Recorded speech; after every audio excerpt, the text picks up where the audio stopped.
All right, what is going on, everyone, and welcome back to the Mets Weekly Podcast as we are live at this very moment on YouTube and on X to recap the Mets versus Rangers series, as well as all the latest news and rumors going on in New York Mets land. But before we do that, I want to remind everyone to subscribe to the Mets Weekly YouTube channel for new episodes of our show that are recorded live after every single series of games during the regular season. For those of you watching or listening on playback, you want to join the conversation in the future, make sure to turn on those post notifications to know when we go live. For those of you in the live chat right now, we love reading your comments, your questions, your concerns, all that great stuff. And if you feel like you're being ignored, you're not being ignored, you're just being starred throughout the show, we'll try to pull up as many as we can to keep the flow of the conversation going. Make sure to follow Mets Weekly on X and on TikTok for Frank's instant post-game reactions after every single regular season game, which are titled the Mets Frankly Post Game. And for our audio listeners, make sure to follow us on all your favorite listening platforms to not miss the audio version of new episodes that go up at 9 a.m. the following day of recording. So without further ado, also 5-star review. That would be greatly appreciated too. So without further ado, let's get into episode number 169. Now, obviously, the Mets coming off of a series off of a 3-game set with Texas where I don't think they really played great baseball in any of these games, but they were able to at least get into the win column for the first time in about a week, snapping an 8-game losing streak, which I guess is the step in the right direction. But with 12 games remaining, Frank, we need to see a lot more than this because it is, we are walking a really dangerous tightrope right now, and not just because of the fact that you could miss the playoffs, but probably because we are walking a tightrope as to there's going to be some brutal questions that are going to have to be answered about this team if they don't end up making the postseason, and perhaps even more questions that'll have to be asked if they end up doing it either way, because we have a lot that has to be addressed for this team no matter what. It's just a lot, I'd say, that it just doesn't seem like a playoff team that's playing baseball or contending for playoff baseball. It just seems like anything they can muster, they get out there on the field, and for a majority of it, it seems like they're just mailing it in. Yeah, like you said, there definitely is a lot of questions as to what is going on right now because it just has been a really rough week. Like you mentioned, when you lose 8 in a row, a lot of things go wrong. And it's like, if they do make the postseason, how many games over 500 will they be when it's time to get there? You know what I mean? It's like, are they just going to barely be an above 500 team and still make the postseason? That's what I'm kind of interested in. Is that, like, what is that magic number that you need to reach as far as the win total to be the team that gets that last wild card spot in the National League? Whether that is the Mets or another team, like, how many did they need to get to? Because when you look at how many games they were supposed to win going into the season, it's going to be well below that as far as however the season ends out. And it's just, like I said, will they get enough to make it? They might, but they also might not, because if they lose 8 in a row again, I don't think you'll be able to come back from it. So it's like you could only have these prolonged stretches of bad baseball and still survive so many times. Like, you only get away with it a very select amount of times.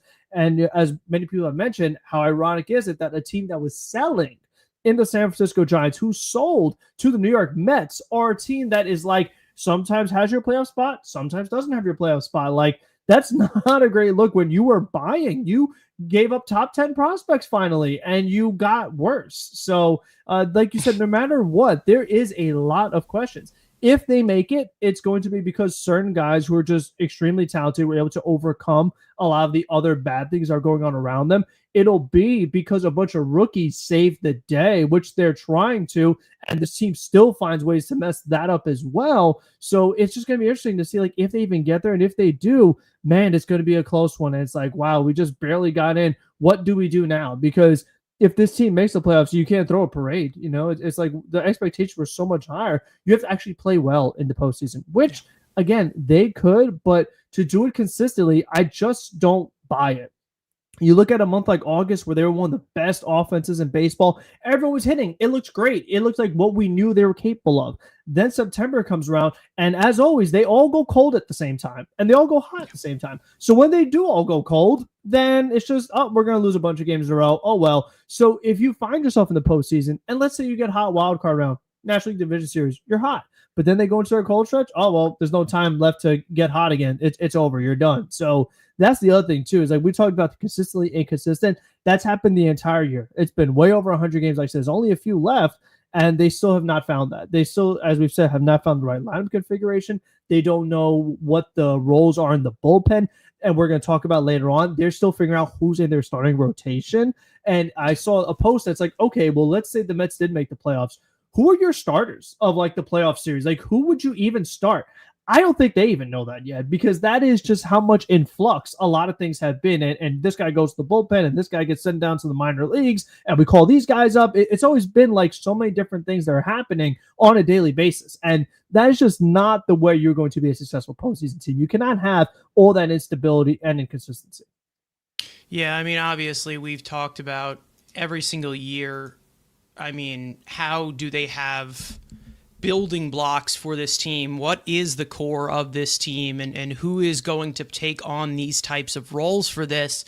And to be honest, I don't know who really is capable of doing it. I mean, we knew that last year we had some big vocal pieces and veteran guys in the clubhouse that seemed to really push to it. And I know that a lot of people are reverting back to it and saying we shouldn't have let these guys go, and this should have happened. They should have came back. But to be honest, that makes me a little bit more angry than it should on a different level, because that just basically shows me that every single one of these top guys that you're putting money into, they need a morale boost from veterans in order to lift themselves into anything whatsoever.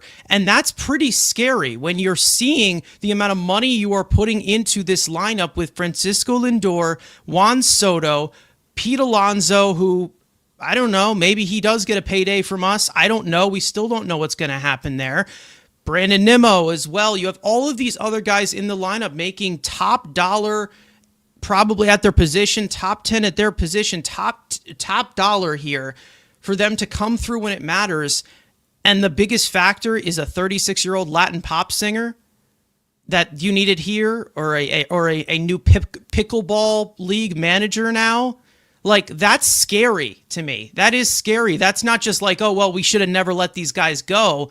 When you think about it, in the entire Steve Cohen era, when they made that big splash for Francisco Lindor, they've collapsed in every single one of these seasons. Every single one of them. Except 2024.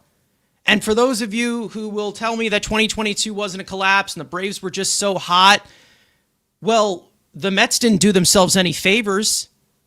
They were horrendous in September. They looked exactly like they have looked offensively in September. So a lot of it was a wrongdoing of them. Then they ended up being... And they still made the postseason, and they lost easily in the playoffs. Yeah. So, like, it didn't matter. You know, it's like, okay, they did exactly... They did exactly what they've been doing now. Yeah. They've been exactly what they've been doing now. Game 1 didn't even show up offensively because the pitching didn't even give them a chance. That sound familiar? Game 2, they showed up offensively because the top guys bailed them out. Lindor and Alonso both had great games in that. McNeil was good in that game. Nimmo was good in that game. And then in game 3, they get completely one hit in an elimination game. Does that not sound like something that this team is doing without their veteran voices in the locker room? Because, again, I don't know who we can point out to is the leader or who is the guy that's outspoken in this locker room, because I can't tell. I mean, I went over some quotes that was happening from Carlos Mendoza and Francisco Lindor last week. The last episode I was here solo, and I can't tell either if it's like we don't have a leader, we don't have a big voice in the clubhouse, or is it just the fact that this message is just not getting across whatsoever? Because I just feel like every single time we talk about this, faith we have in the core, I'm really starting to lose the faith. I really am.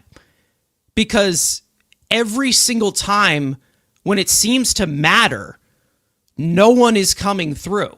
No one. It doesn't seem like anyone is coming through. And we can talk all about Pete Alonso's walk-off homer all we want. Are they actually going to build on it? Because after 150 games that I have seen, the answer is no. And that's the main reason as to why I said this on Twitter, and I got a 50-50 response, because there's always going to be blue teamers who will tell you, oh, you got to be a real fan and root for everything. And then there's going to be some people that are like, yeah, I understand where you're coming from. And then there's going to be some people that just tell you to die. But that's social media. However, I said I had no reaction. No reaction.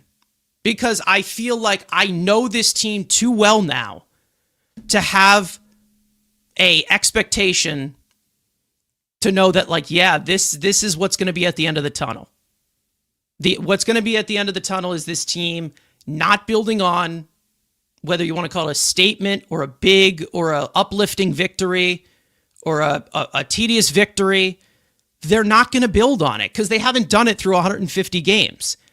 Should I believe that with 12 games remaining, all of a sudden magically this is all going to come to fruition? The team that is 0-64 this year, when behind after the 8th inning, they're just going to magically come into form with 12 games to go? I don't trust that they will.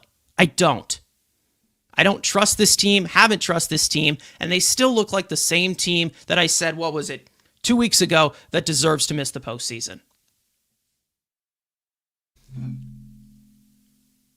I think you're muted, Frank. No, I mean, I'm speechless too, because like you said, it's hard to get like super excited even when you do get a walk-off win, because like we said, I mean, you'll just have a week where things just go back to not being great after having a good week. I mean, we thought they were on track. Yeah, after the series against the Phillies and the Tigers, like, oh, here's this offense now. Here they go. And then they just go right back to not playing well at all. And, against Cincinnati, it's like, oh, you win game one. Oh, here we go. And then it took them a week to win again. So it happens. I mean, that's been the case far too often this season. They start off hot, got cold. I mean, it's been the whole year. The entire year they've 3 7-game losing streaks this year. That's crazy. I mean, has a Mets team ever made the postseason with 3 7-game losing streaks? I mean, they haven't made the postseason. I don't think they had the third wild in card their history. So if it did, yeah, exactly. You didn't have. That's a good point. Is that back in my day, we didn't even have 2 wild cards, let alone 3. Yeah, you got no shot at making the postseason back in the day. So I mean, those other teams that are near and dear to my heart in the mid 2000s, they didn't get that chance. No. They didn't have. They wouldn't cut it. No. Yeah, exactly. They didn't have like that safety blanket where everyone gets a participation award and you still make it. I feel like a lot of times, maybe for a newer fan, expectations may change, or the way you feel about the team may change. Oh, we're still a playoff team, but listen, as people who watch the team a long time, that this is just not acceptable. Especially like you said, the payroll, the pedigree, like this is not what's supposed to be. What you did, the deadline saying you're a buyer, giving up young talent for the present, and you're not seeing good things in the present time.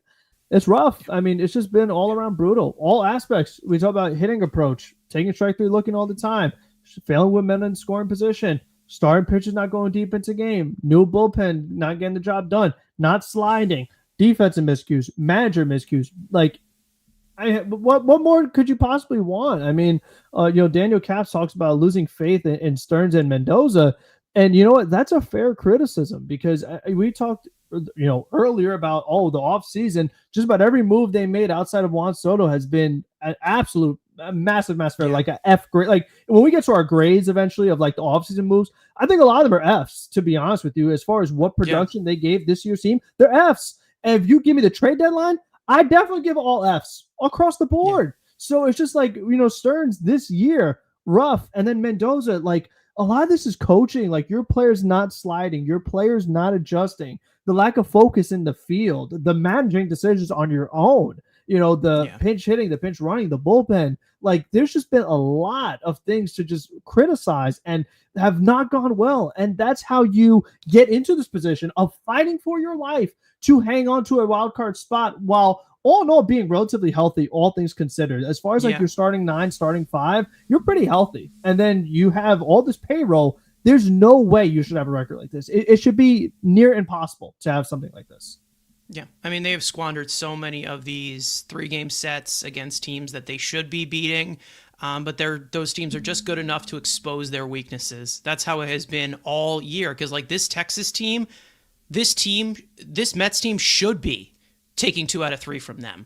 But they were just scraping by to salvage that last game of the series. Yeah, go ahead. And it was the best part about Texas. This is my favorite thing about the Texas Rangers. Do you know what they did in the middle of the season when they were struggling? They fired their hitting coach, and then all of a sudden, I know, got better. But we're not allowed to do that. No, I don't think it got. It took like a month for them to get better, but eventually they got it going. Yeah. And listen, they have excuses. But here's they have Eovaldi down. They have a ton of guys who are down, and yet they got to bury them. As no Corey Seager. Like how? Yeah. How is this team performing? Yeah, this well? This is what I mean. Bruce Bochy's a good manager. Who knew that? Guy that has World Series rings on. Who knew that? Yeah. Exactly. That's the whole thing. Like, okay, first of all, let me just put out a statement. Bruce Bochy is what people think Buck Showalter is. Let me just say that, okay? That's number one, but I'm going to just leave that statement empty. Anyways, there is a whole thing about, what team is actually built for these moments to actually play through and come through. The Mets are fully healthy this year. This Texas Rangers team is a perfect example of that. They have no Simeon, they have no Seager, no Carter. They have Nathan Eovaldi out. Tyler Mahle was actually supposed to be a big part of their team. He's been out since June. I mean, they even have, I don't know if they count John Gray as a starter anymore, but he's out as well.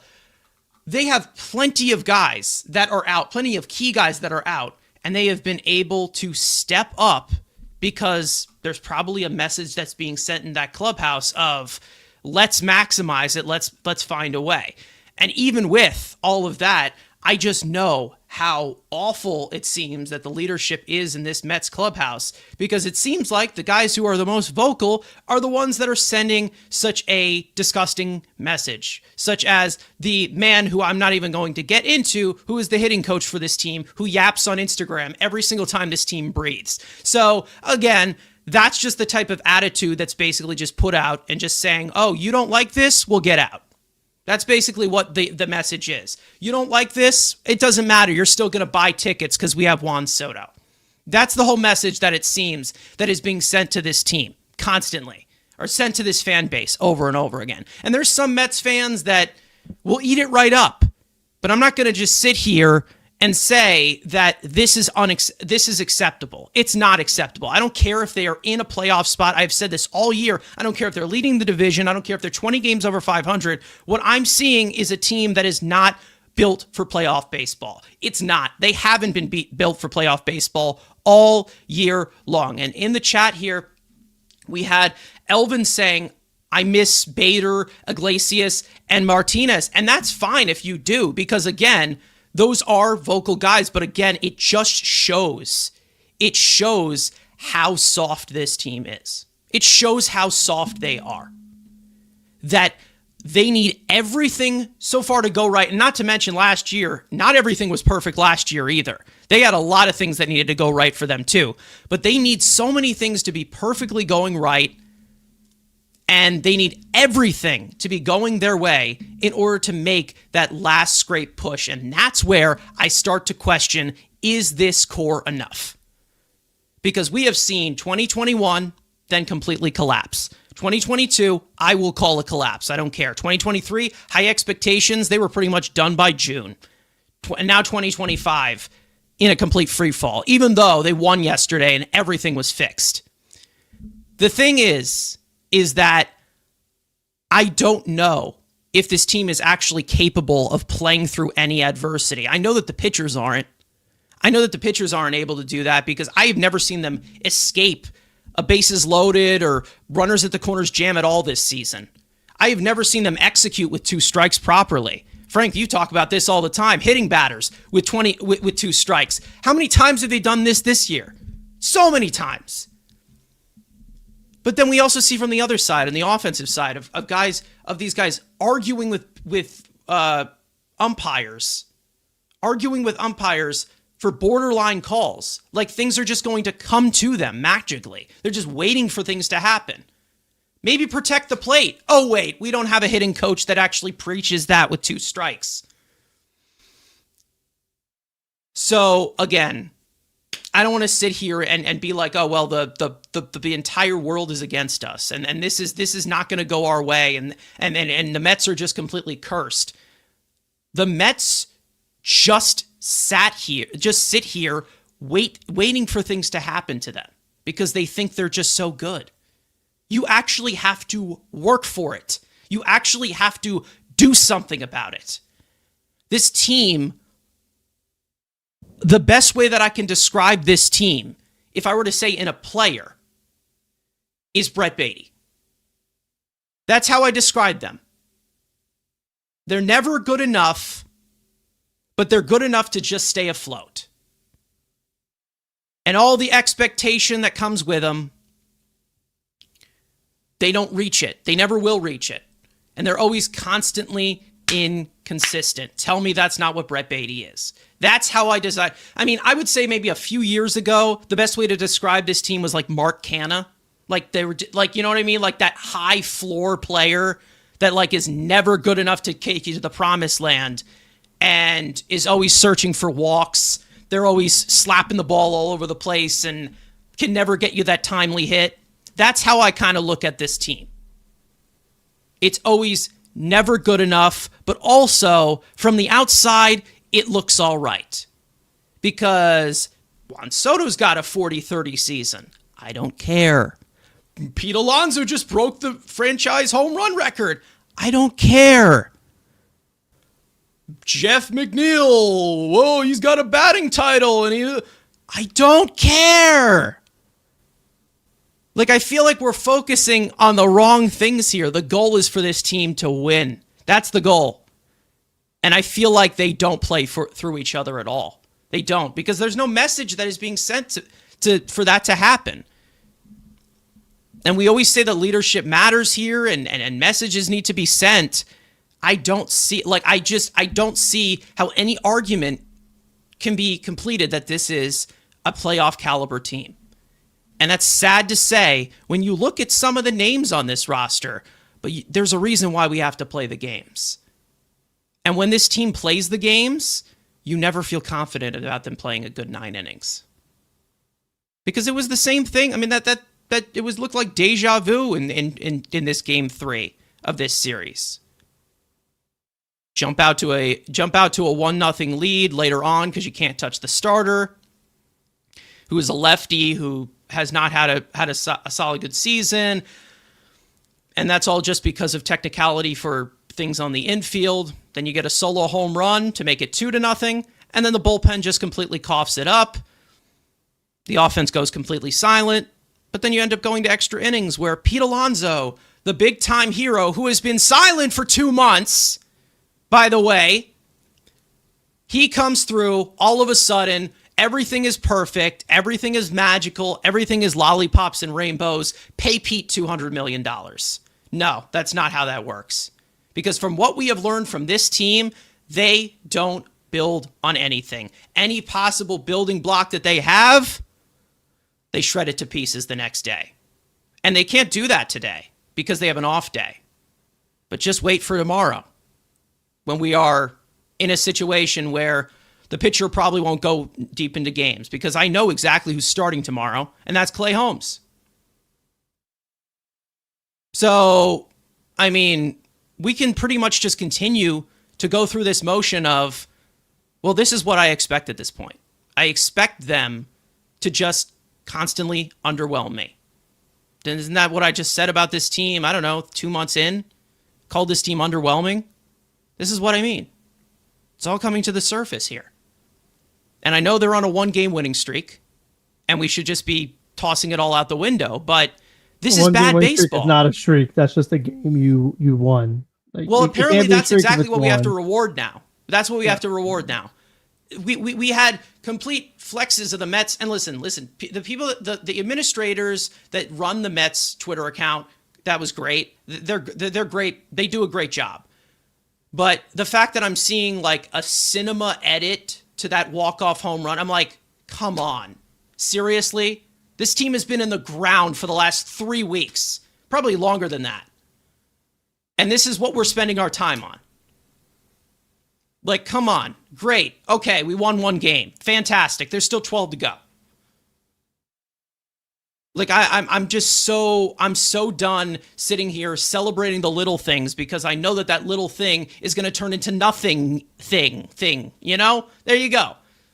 Not as smooth in the delivery there. But again, it's like, what else can I say where I'm like, okay, great, they won this game. I know they're not going to build on it. And if they end up building on it, it's still going to be in the most unconvincing way possible. So, do we really trust that this team can actually hold something for 12 games? I don't think so. I really don't. I'm not confident in it. The only reason as to why this team is in this position is because of that third wild card, and it rewards pretty much mediocrity. I'll say it. It rewards it. And to be honest, the Mets will have to go 12-0 to match their win total last year. And last year, if in case anybody knew, Juan Soto wasn't playing for this team. That's how sad that feels, doesn't it? This team should be a lot better. We know it should be a lot better. And to be honest, if the deciding factor is a 36-year-old Latin pop singer and a pickleball league manager now, then that's an issue. Then you're going to have to start asking some questions about if this team is good enough to actually win and actually fulfill the sustainable success look for long term. Because I have no idea if they can. Because again, Pete Alonso can be just as good as a player, and he's been a fantastic Met. He is already one of the greatest Mets of all time. We know he is. Possibly one of the best hitters this franchise has ever developed, or probably the best. But at the end of the day, with him as the face of it, can you go far? I don't know. I really don't know. And yes, there has to be some questions asked. And it's hard to ask those questions with guys like Lindor and Nimmo and Soto locked down. But what about the guys that aren't locked down? The guys that everyone loves so much. The McNeils, the Alonsos, some of these young guys, Beatty. Like, what is the question? Like, can we actually win with this? I don't know. I don't know if they can. Because I don't think we can just find another 36-year-old Latin pop singer to fix everything. Grimace is not going to just come and emerge out of the ground. Yeah, his birthday passed a while ago, so... His birthday passed a while ago. All right? So... There goes that. I don't know, maybe there's anyone else from McDonald's, like the Hamburglar or like any of the other ones interested? I mean... I'm surprised none of our rivals have invited the Hamburglar or Ronald McDonald or something just to try and emulate it, because what we did last year was so magic that it seems like it's unrepeatable considering how they're performing now with Juan Soto on their roster. So I don't know. And Soto was part of that whole situation. He was part of the not coming through with runners and score. He's been better at it. But then now you turn into a super bullpen that is not super at all. You turn to, everything's a trickle-down effect now. And that's basically just what they have been dealing with. And they're lucky that the Giants, Reds, and Diamondbacks have been playing like 500 teams compared to them. Cincinnati has an exact 500 record, and San Fran is 1 game over. So that's what Cincinnati's been all year. That's the thing. 500 teams. And that's what I'm saying. So if there's a team that has a 500 record who's 2 games behind you, there's a problem. Like, there's something very wrong if that's the team that's so close to you, if they're at 500. I'm telling you, the difference between this Mets team and that Reds team is the Reds have been inconsistent all year and have been going back and forth into the win and the loss column all year. And the Mets have literally been playing the same level of baseball as them, minus that first month that was good and well over 500 baseball. Like, that's it. And now what separates them from that whole month of great baseball is 2 games. And also a tiebreaker that they hold over you. So, I don't know. I have no clue. I do think that the coaching has to be the next addressing that, but if that doesn't end up working, then we're gonna have to end up asking some questions. And I also think that you have to ask some questions even now too. Yeah, no, I do. I've talked about it for a while, but there is some weird fit things that are going on, and it's Yeah. becoming more glaring as the season goes on. Like we talk about the guys out of position, or just like Yeah. what they provide to the positions they're assigned to. Like how do they profile there? Like does Nimmo look like a good outfielder out there? No. Soto, we already know. No. Vientos at third, not really. Pete's arm at first, not the greatest. McNeil losing steps at second base. Like there's concerns basically all of the field outside of Lindor. And then center field, we have no offense, so we just put anyone out there. McNeil, like we have no idea who's going to be in center field because, I mean, Stearns has brought in how many different center fielders now between Bader, Taylor, Siri, Mullins, and none of them are worthy candidates to be everyday full-time center fielders. So he still has not figured that position yet. So who knows? I mean, Carson Bench isn't ready yet.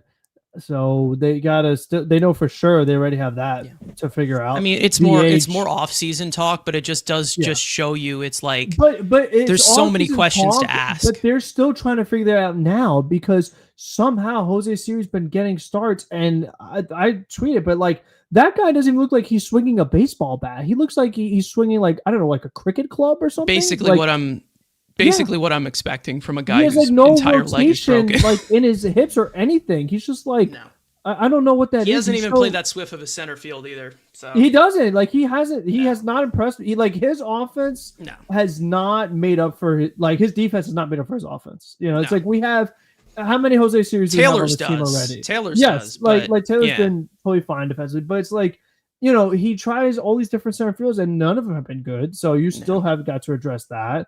Are you gonna try for Robert again in the offseason? Like, that's another question. Yeah, because the problem is since they don't know what center field is now, they keep rotating it. Like one day it's Mullins, one day it's Siri, maybe one day it's McNeil. When Tyrone Taylor comes back, is he gonna start too? Like, are you gonna keep all these guys on the roster? Like, how many different versions of the same player can you actually have? And you have Acuna, who like you might as well put him in center field too while you're at since he gets starts. So it's just been a whole lot of things that are confusing right now. And still, like we said, if you got into the playoffs, you don't know who your center fielder is. Like you don't know a lot of things that you really want to know if you're in the postseason. So it's going to be something that's going to be addressed in the offseason, but they still don't have that answer right now today. So there's a lot of issues. I mean, I also have this worry of how will they actually respond to it? Because like if we would have a change in coaching, there's been plenty of instances where Pete Alonso didn't like when they fired Chili Davis, and he was upset about that. Hopefully he's grown up because he's into his 30s now, and he wouldn't be whining about that.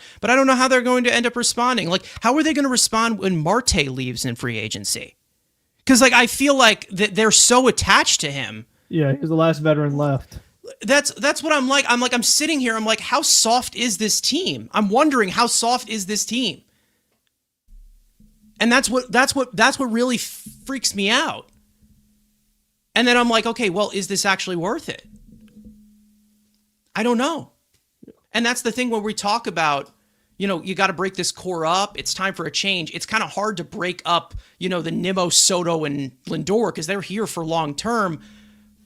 But then that points out to the fan favorites that everybody loves, the homegrown guys in Alonso and McNeil. And I don't think that's a conversation that Mets fans want to have right now. Unfortunately, they're going to have it. And to be honest, if they want to keep these two around for next year, you're going to have to make a coaching change. Because if you keep this piece of shit here, you're going to have the same result over and over and over again. I don't know. I don't know what direction they would end up going into, and even if the hire is going to be the right one. Because I've not really seen as much of an effort as I've been hoping to see on the hitting side with David Stearns at the helm so far. That's kind of what I'm a little bit fear. I have a lot of fear about it, but I don't know. Was it, you know, Conforto leaving all those years ago that broke this team? I don't know. Who knows? Was it Iglesias? Was it Martinez? Like, if that is so predetermined to destroy this team, maybe they're just not capable of competing on that big stage that we expect them to. I feel like when they're just keeping things around, it's always the mindset of, well, we're not going to get anyone better, so we might as well keep these guys around. And it's like, but you can't win with them. How many years of Juan Soto's prime are you going to waste? How many years of Francisco Lindor's prime are you going to waste? Because he's not getting any younger. He's in his 30s now, and he's still a good player. He still is really good. He's on pace for a Hall of Fame career. But there's like nothing, there's a few directions where you got to go, and it's like, do we keep these guys around? Is it actually worth it to potentially have another collapse like this in September? As I don't know. And I'm seeing people talk about Nimmo. It's like, can we really move Nimmo? Is it possible? Maybe it is possible, but like, who's going to voluntarily take on that many years of that contract for a player that's in his 30s now? I don't see anyone doing it. The guys that have to answer that question are probably Alonso and McNeil, who are not locked down here long term.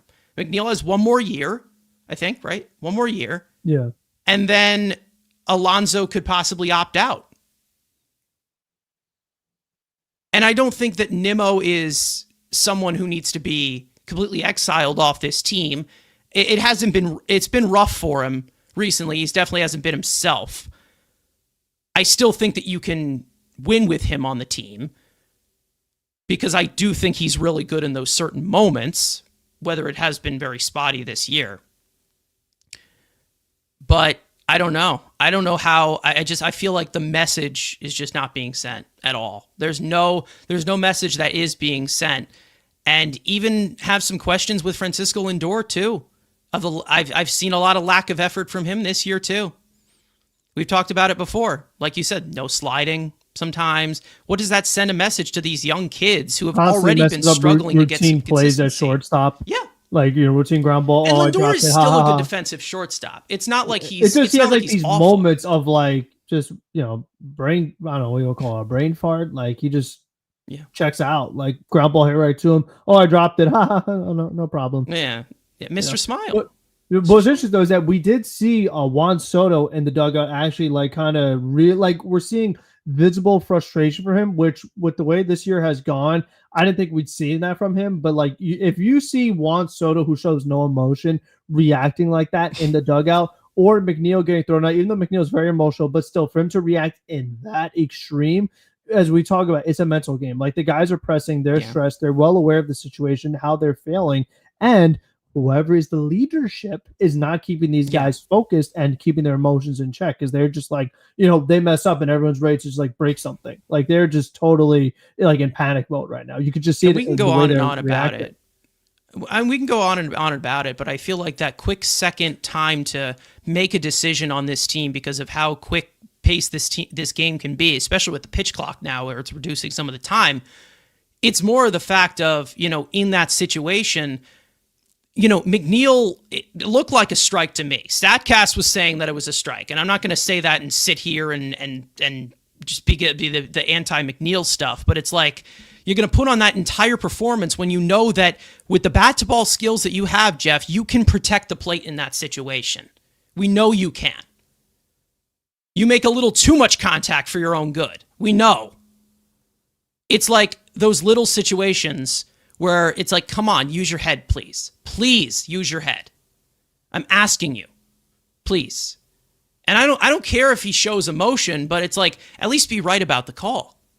He wasn't. Like, and even if people want to say it's low, borderline. That can go either way.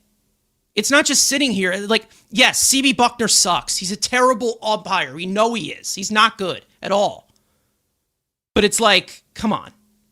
Enough already. I don't need to see complaining of something that you could possibly control. That's just ridiculous. And that's the reason why I think that Eric Chavez's whole entire approach of doing things that we can possibly control. You know what you can control? Swinging at strikes. Not getting mixed up and actually having good pitch recognition. And that's why I know that Eric Chavez's entire approach or philosophy is fucking bullshit. That's how I know.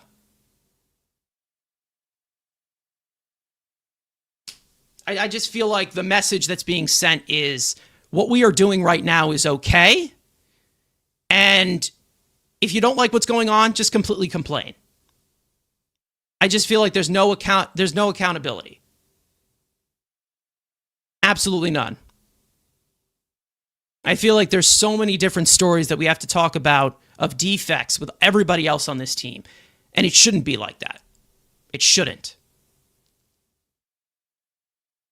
Yeah, Nimmo has a full no trade clause, which I don't think he would just sit here and say, yeah, no, I'm not moving. I'm sure that if they talked about it, then he probably would waive it. But again, there's no team out there that's just going to be like, oh yeah, I'll take a guy going into his 30s, making $20 million a year for the next, 5-6 years, and I'll take on that contract. The only team that would take on a contract like that would probably be the Mets with their financial flexibility. So we can't trade Nimmo to the Mets because he's already here. So I don't know how we can really figure something like that out. But the guys that are lined up for this would be guys like Alonso and McNeil. It's something to think about. I'm not going to sit here and say, oh, well, the homegrown babies, we need to hold on to them forever. And it's not the offseason yet. We still have, playoff contention to play through. But I mean, there's questions that have to be asked when we've seen this would be now like the fourth time in 5 years where this team at the helm of these top guys completely collapse. And I see some people talking about Alvarez in the chat. We don't have time for this, obviously. Alvarez is a completely different conversation. I have my thoughts on it. I'm sure Frank has his thoughts about it. I'm sure that he's ready to parade. But again, it's one of those situations where I don't see anybody as irreplaceable. Like, I don't really see anybody as irreplaceable because they haven't shown me that they are at all. We'll see. I don't know. I'll see. And those are more off-season questions to ask. So 40 minutes in, let's actually recap this series and talk about what happened against Texas, because the Mets were able to snap this losing streak and get on their winning ways again. But it took a lot to get there. We start off with game one. Jonah Tong made the start, and he would have a nightmare. I'll answer this. You mean the guy who plays in the minor league stadium without two broken hands is one of the top prospects in all of baseball the past couple of years? Oh, yeah, we all knew that. Because he's not better than like two catchers in baseball right now. That means he's not good and overrated. Yeah, okay. That makes sense. Let's just go to the extremes. You want to put Cal Riley next, right? I mean, while we're at it. I mean, that's what we has to be. 120 bat with two broken hands means nothing. I'm not gonna sit here and say that Alvarez is the perfect picture right now, but he ain't the problem. Like there's bigger issues right now. I think he is. I think he is the big problem. The main reason as to why they're losing. Yeah. He's the reason why they're losing. Anyways, let's get into this series, okay? Let's actually get into it because I think we're a little bit delayed. Obviously, we can have conversations about Alvarez as long as we want. But again, it's just another can of worms to open. So anyways, game one, Jonah Tong would make the start, and he would have a nightmare first inning that he was unable to get out of. Huskar Braziman would have to come in and get the last out to close the book on Tong. 2/3 of an innings pitched, 4 hits, 6 earned runs, 3 walks, 1 strikeout on 40 pitches. Braziman would pitch the second, third, and fourth, all scoreless, working around 2 hits and a walk. The Mets would get on the board in the third against their old friend and simple man, Jacob deGrom. Francisco Alvarez would rope his 8th home run of the year. Cedric Mullins would follow him with a single. Francisco Lindor would make it second and third with a double.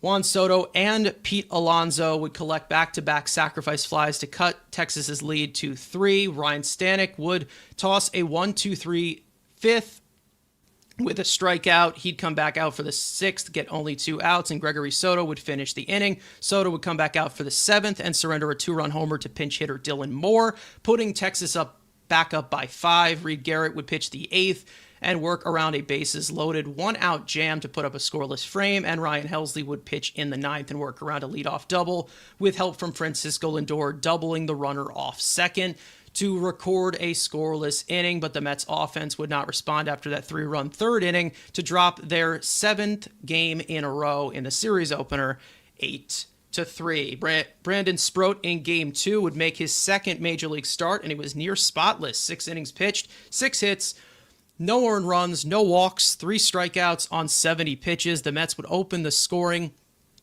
in the 5th against Patrick Corbin after a leadoff infield bunt single by Francisco Lindor. Pete Alonso would drive him in on a bloop single. Lindor would score on a throwing error by second baseman Cody Freeman on the throw to third. Brooks Raley would toss a scoreless 7th with a strikeout. Juan Soto would extend the lead with his 40th home run of the year, a solo shot to make him the first 40-30 player in Mets history. However, Tyler Rogers would come in the 8th, and following a leadoff catcher's interference committed by Francisco Alvarez, he'd surrender a double to Wyatt Langford to make it 2nd and 3rd, and a sacrifice fly would get Texas on the board. And after getting the 2nd out, the Mets would go to Edwin Diaz for the 4-out save, and it would not go well. A wild pitch to send the runner to 3rd, followed by a walk to Josh Jung, and pinch hitter Rowdy Tellez would tie the game at 2 with an RBI ground rule double. Diaz would come back out for the 9th and surrender the lead on a 2-out RBI single to Wyatt Langford. The Mets would threaten in the 9th. Soto, 1-out double. A pinch hit single by, or 1-out single, a pinch hit single by Ronnie Mauricio to make it 1st and 3rd. But Brandon Nimmo would strike out to end the game, handing the Mets their 8th loss in a row in Game 2. 3-2. Game 3, Nolan McLean would make the start and continue his fantastic beginning to his MLB career. After a timely induced ground ball in the 6th, he'd end his day with 6 innings pitched, 5 hits, no earned runs, 2 walks, 7 strikeouts on 92 pitches. The Mets would open the scoring in the 5th after a leadoff double by Francisco Alvarez. Francisco Lindor's ground out would advance him to 3rd, and Juan Soto would drive him in on a ground out of his own. In the 6th, Brandon Nimmo would extend the Mets' lead with his 23rd home run of the year, a solo shot for his first extra base hit in September to make it 2-0 Mets. But as per usual, this time it was Brooks Raley in the 7th, facing 4 batters, retiring just 2 of them and surrendering a hit and a hit by pitch. Reed Garrett would come in for him and allow both of Raley's base runners to score after a walk of his own and a 2-run single by Wyatt Langford. Tyler Rogers would get the 8th and toss a 1-2-3 inning with 2 ground balls on 9 pitches.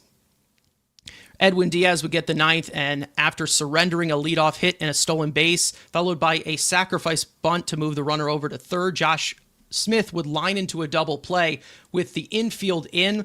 Francisco Lindor would snag the line drive and throw to 3rd to get the out to end the inning. This one would go on to extra innings, and Ryan Stanek would pitch the 10th with the ghost runner at 2nd.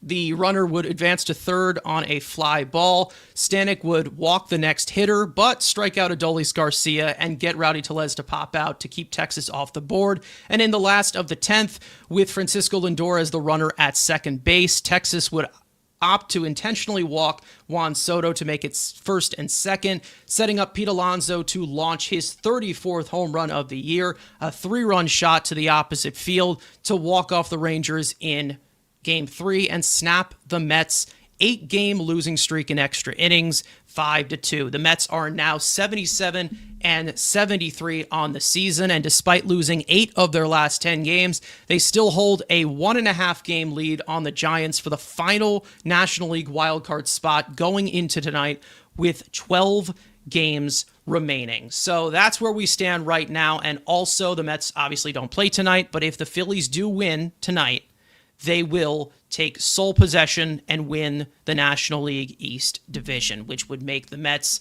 non-National League East champions now for 10 consecutive seasons. So that monkey off our back, still on our back for 10 straight seasons, and they're going to have to figure that out next year. But the Mets are now completely fully focused on this wild card, which is the only way that can end up getting in. So once again, not division champs, likely, unless the Mets go 12-0 and the Phillies go 0-12, which I doubt will happen, but you never know. Things have happened before.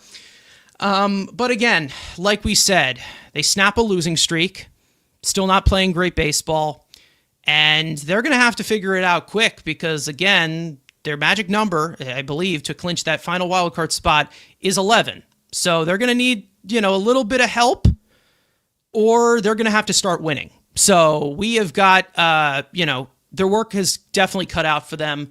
And again, like I said, I can't just sit here and quickly celebrate this Pete Alonso walk-off, even with a day off. They have way too much work to do. They really do, especially coming off of an 8-game skid. So, Frank, takeaways, obviously, from this series.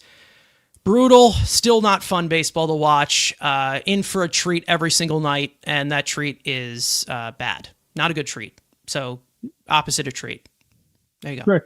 Like trick or treat season, you know what I mean? So yeah, we got that going on, Halloween around the corner. But I mean, overall, the big thing that I was looking at was another series where we had like the 3 young guys starting. So you got to see how all these rookies are performing. And it was a really good example of what the rookie experience is like, what player development is all about. And you have things like this happen, like what happened with Jonah Tong, where, the Rangers actually had a hitting approach. They actually had a game plan, and they were able to have a lot of success. And he was not able to get out of the first inning. And Tong, even though he was great in AAA, he didn't make that many AAA starts. I mean, because he did so well and the Mets had this drastic need, they had to call him up. And, maybe another team, this could happen to him. He could have made adjustments, but he's basically learning on the job at this point because of how early they called him up. So stuff like this can happen from time to time. The big thing is, how does he adjust? Like, how does he come out next time around? So that's something. And he's going to make his next start. So he is going to make his next start, and he needs to, because we'll get into the rest of the rotation later on.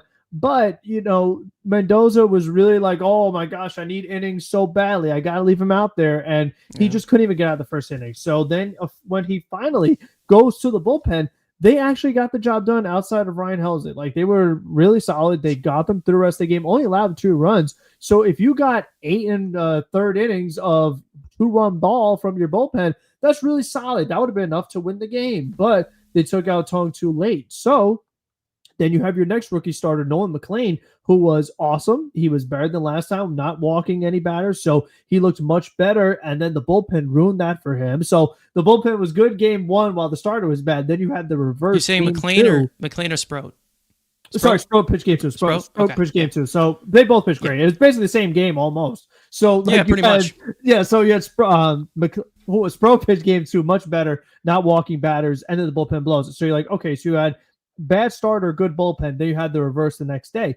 Now, game 3, McLean is pitching really good, similar to Sproat. And then the bullpen comes in and blows you. And you're like, oh my gosh, are we going to have literally the same game 2 games in a row? But this time they held on just enough, got the offense they need in the 10th inning. And when Diaz came in there, I was like, I don't know if they're going to be able to get through this. He's allowing some base runners. They're using guys on back-to-back days because of the off day on Monday. So, there was just a lot to be nervous about. The offense left a million guys on base early in the game, and somehow they're able to win it. But it's just this was such a winnable series. But these are things that are going to happen. You take a risk when you rely on rookies this late in the season. We know that, but these are some things that can happen. And with the offense, as we know, very inconsistent. It was not a great offensive showing. I know that Texas has the best ERA in the league, but I mean, you're supposed to be one of the better teams. Like we said, with the payroll, they don't have a lot of injuries. All of a sudden, Patrick Corbin is good again, even though he's not really lately. So it was just pretty frustrating because, these were some really good opportunities for this team that they were not able to capitalize off of.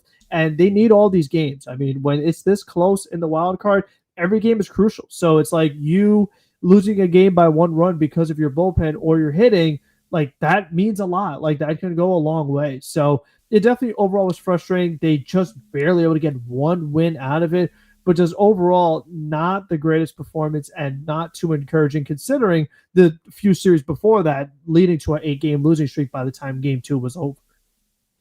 Yeah, I mean, obviously we knew that the offense, when it even was hot, they still had concerns with the pitching of a super bullpen that has not been so super since they tried to reinforce it, and it hasn't been good. But I think it basically just shows exactly what I was preaching before all of this happened beforehand, that Tong, McLean, Sproat, any of these young guys come up here, they're not going to save everything. They're not going to save it. They are not going to sit here and be the savior of this team.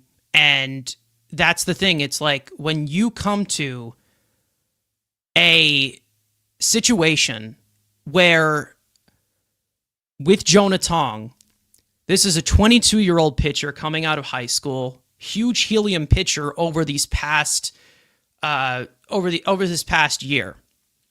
8th round pick, there wasn't much expectation, but he was such a big riser.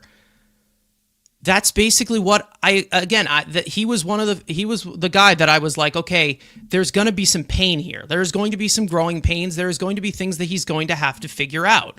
With Sproat and McLean, these are more seasoned pitchers. They're both 24 years old, about to be 25. They came out of college. They were relievers that actually developed into starters. So it's like these are different things. And two-way players too. Like, don't forget a lot of these. I mean, they're spending time hitting, so like that was a whole other thing. They don't have like the true pitching development. Mileage is a two-way street. I mean, we've talked about it with mileage of the experience that you have. Then there's also mileage that it's not a good thing of a guy who's been around and maybe he doesn't have enough left in the tank. Jonah Tong is an inexperienced pitcher. Whether people are going to say that, he's supposed to be the top prospect, be the top guy in the top, like, yes, we expect him to eventually be that, but this is a 22-year-old kid. You don't see Doc Gooden's coming up at 18, 19 years old anymore, and there's a reason as to why. There's things that Jonah Tong's going to have to work on. Am I going to sit here and call him a bust right now and blame this on him? No, absolutely not. Because that's exactly what I expected. I expected there to be some rough outings from him because he's not completely developed. He's only pitched 2 AAA starts. Usually that doesn't happen.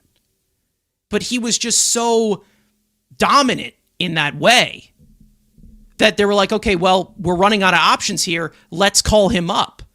And everyone's already plugging it in, Sproat, McLean, and Tong for the playoff rotation. This is why I'm like, okay, relax. This is not going to fix everything. And this is what we talk about, the development of these young guys. Now, Nolan McLean, on the other hand, that guy is a special. That is a special pitcher right there. He is special. But that's not, again, that's not the standard. Like, that is a different, like, you're not going to expect everybody to be like that. Sproat, I feel like these starts that he has had so far, these 2 starts, probably could have gone a different way. I'm not going to lie. I'm not going to sit here and bank on him yet, but I think that he's also done a really, really good job at filling the strike zone, locating properly, and being able to go deep into games. However, for guys like Nolan McLean, he is a special talent. He really is. And if you continue to see a guy spin the ball the way that he does and fill the strike zone the way that he has been, this is going to be a sight every 5 days. And I'm not going to sit here and compare him to the greats and the all-time greats because he's made 6 starts. Not to mention, you never know how things pan out. Off to a better start than the greats. Yeah, he is off to a better start than the greats. But however, other guys on that list who have had just about the same earned run average in those first 6 starts as a Met, Tyler McGill and Dylan G. So we all know how those ended. However, Nolan McLean has better stuff than both of them combined. So again, this is going to be this. You know that this has potential to be a special pitcher. We know it does. I do believe that we are going to get to a point because of the way that this guy is throwing the ball and the conviction that he throws at. And the ridiculous stuff that he has. I mean, we talk about long-term contracts all the time of paying guys young. That's the guy that I'm sitting down in the offseason and being like, okay, what do you want? What do you want to do for these? You want this contract right now? There's a difference between this whole situation of, paying pitching young and paying pitching on the free agent market. You got to develop your own pitching, but when you do develop that type of pitching, put a contract in front of them. Like, lock them down. That's going to be the prime of their career. You never know what's going to happen, but get them cheap. Get them cheap. And that's how I feel about it. You got to develop your own pitching. And I'm not going to sit here and say, oh, get Snell, get Burns, get this. You know that I'm not like that. And it never will be, because every single time that the Mets spend money on these big name arms, it doesn't work out. It doesn't. And that's the main reason as to why whenever I hear, this guy, sign this guy, I'm rolling my eyes because I know it's not going to work out. I know that it's going to be underwhelming because it always is underwhelming. That's basically just what it is. So we'll see. I don't know. But Noel McLean is a special talent. Brandon Sproat, I think it's a little bit lower of caliber, but again, he could be a middle rotation piece. Who knows? But he also has some really good stuff as well. And I think that, if he continues to execute the way that he is, he's going to be able to manipulate hitters into hitting a lot of ground balls and keeping the ball into soft contact. Now, again, Jonah Tong, I wouldn't be giving up on him. He should be pitching in AAA right now. But you can thank Kodai Senga, you can thank Sean Manaea, you can thank all of these other pitchers who have struggled to get out of the fourth inning constantly and have worn down an entire bullpen to a place where we have used 50 pitchers this season. That's why. Those are the guys to blame. It's not Jonah Tong. Jonah Tong is coming here, like you just said, learning on the job. Learning on the job. Now, as for some other things in this series, managerial decisions. Let me just say, I wasn't really watching it so closely where I was getting very frustrated in the matter, but let me just say it was a big risk to take Diaz out after 7 pitches to go to Ryan Stanek in extra innings. It ended up working out by the skin of the teeth. I think it's because you work a second day in a row. $102 million reliever, I don't care. Yeah. You know what I mean? Like that, like you don't have any other option. Like you already burned through Raley, who's been really, really good. On 2 days in a row, coming off of but he also didn't pitch fairly well either. Yeah. Tyler Rogers has been, he's been burnt by 1,000 paper cuts. Yeah. But Diaz is your top guy. Like you gotta, like it's tight game. You gotta do it. Like you have no other choice. And that's what sucks about it. But $102 million arm, like I'm saying, it's like, he should be back out there. Like it should be after 7 pitches. I understand not back-to-back days, but again, the whole lack of usage, that's an entirely different topic. The whole lack of usage and the bottom tier usage that they use of Edwin Diaz when he's been noticeable that he wants to pitch a lot. And then you get some of this rustiness and you wonder where that all came from. Like, come on. Like, seriously. But anyways, different topic. That was definitely risky. Let's just say that. Good to see Pete Alonso finally hit a home run, one that's meaningful as well. It's no surprise that, under a certain person that his entire power numbers have been minimized to, not the 50 home run power guy that we know he is, but he's never been to that level ever since then. But I digress anyway. So yeah, everything has been solved. Winning streak is snapped, and that's it. That's all we need. So any other takeaways before we get into the studs and duds? No, I mean, like you said, it's just kind of, how do you, like, you go into this series knowing how you've struggled as a team, and, they're just like, they didn't really seem up to it, especially offensively. Like we talk about the same things of just the fastballs on the inside corner with 2 strikes, taking them looking, especially with men on base. Like, they're never going to do anything about that. Like, I just feel like that's predetermined at this point. When you're this many games in, if you're not adjusting to that now, you're never going to adjust to it. They're just going to keep taking it like something different is going to happen. So that's something that just has continued, and it's been very frustrating. I was interested, the one play I think we need to shout out, the Lindor bunt that turned into a run, with the stolen base and like the mistake in the field. When your offense is struggling, and we've talked about this before, but when your offense is struggling to the point that it has, sometimes you got to do something unconventional. Like sometimes you do need to drop down a bunt in order to make something happen. And then, that's what you could get a run out of it. And that was good to see. And then I think the Mets got like a long ball out of it. So it's like you see like the 2 different ways you get offense. You could get a run by bunting the ball into the ground, or you can also get a run by hitting a home run. But you need to be a team that's versatile, that you're able to do multiple things when one of them is not always working. So I thought that was good to see. They ended up not winning that game, but still, it's like at least they got on the board. And I think it's something that it shouldn't take such a long stretch of no offense to finally make that decision, especially guys that have some speed. Like, will Mullins ever drop down a bunt? How about Jose Siri? I don't know if he'd be able to get the bat to the ball to bunt it, but at this point, it's a better alternative than what we're seeing. I know he's come back from I a don't even broken know leg, if Jose but Siri still, can use his legs. But if he which can, seems to then be like his only he doesn't valuable provide asset. anything else. Exactly, there's only value. So why is he even here? Yeah, I don't know. Well, he came in here for vibes, I guess. I don't know, but the one thing I will say is the fact that I don't know how any of this could possibly be fixed overnight in any way. I mean, I don't even know if, a coaching change is even enough. But the thing is that it seems to be such a lack of adjustments. And I said this in the last episode. Even when they do something right, there's always either a catch to it or something that doesn't stick on. I talked about it with Eric Chavez of, them hunting fastballs and him talking about that publicly. Why would you do that? Why would you say that publicly? Teams are going to listen to you, you fucking moron. Like, this is what I mean. It's like constantly shooting yourself in the foot, and then you have your leaders showing that you can shoot yourself in the foot. This is the message that's being sent. It's like, oh, well, we're good at this. We've been good at it for a few weeks, so let me tell you my secret. The season's not over. You idiots. Like, how dumb does he think that all the words is just, all the words that he says, they only say inside of Citi Field? Everybody has social media, right? I know you do, Mr. Chavez. Yeah, that's true. We know he does. I know you have social media. Multiple accounts. Multiple accounts, allegedly. We don't know. But, like, are you dumb? Like, are you actually dumb? Probably.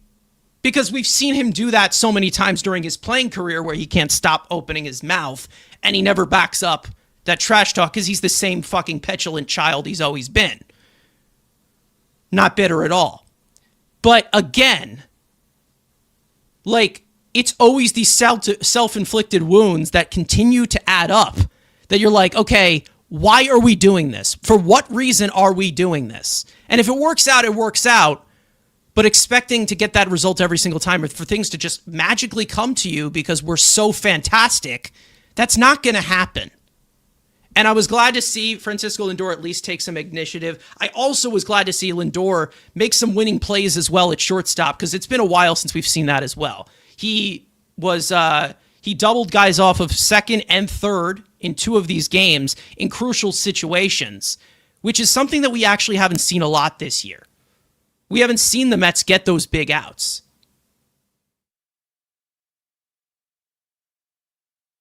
So again, there's a point in the matter of the fact that I feel like this team, it's not just the fact that any team is better or whatever. It's the fact that everybody continues to beat themselves. That's my problem.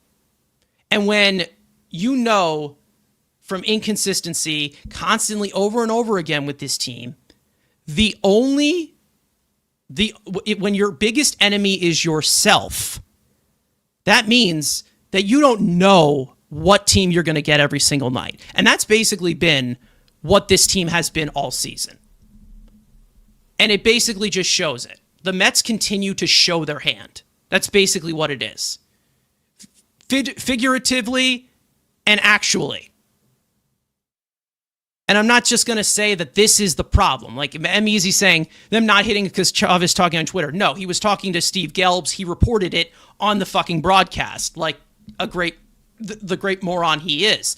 But again, the one time they do give him the broadcast, he says something extremely dumb. Yeah, you got to make that visible. Yeah, because again, I'm not saying that that's the reason as to why they're not hitting at all. But when you see a team that goes cold instantly altogether the way that they have for 150 games, maybe you should make a recollection of. Oh no, I'm not talking about Gelbs. I'm not talking about Gelbs. I'm talking about Mr. Pancakes.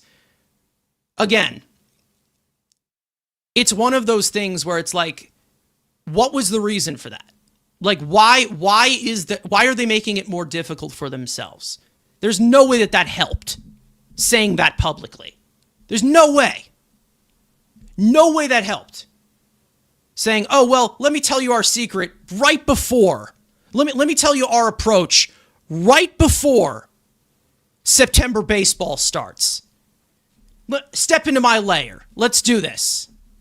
Are you dumb? Like, are you actually, like, do you have rocks in your brain?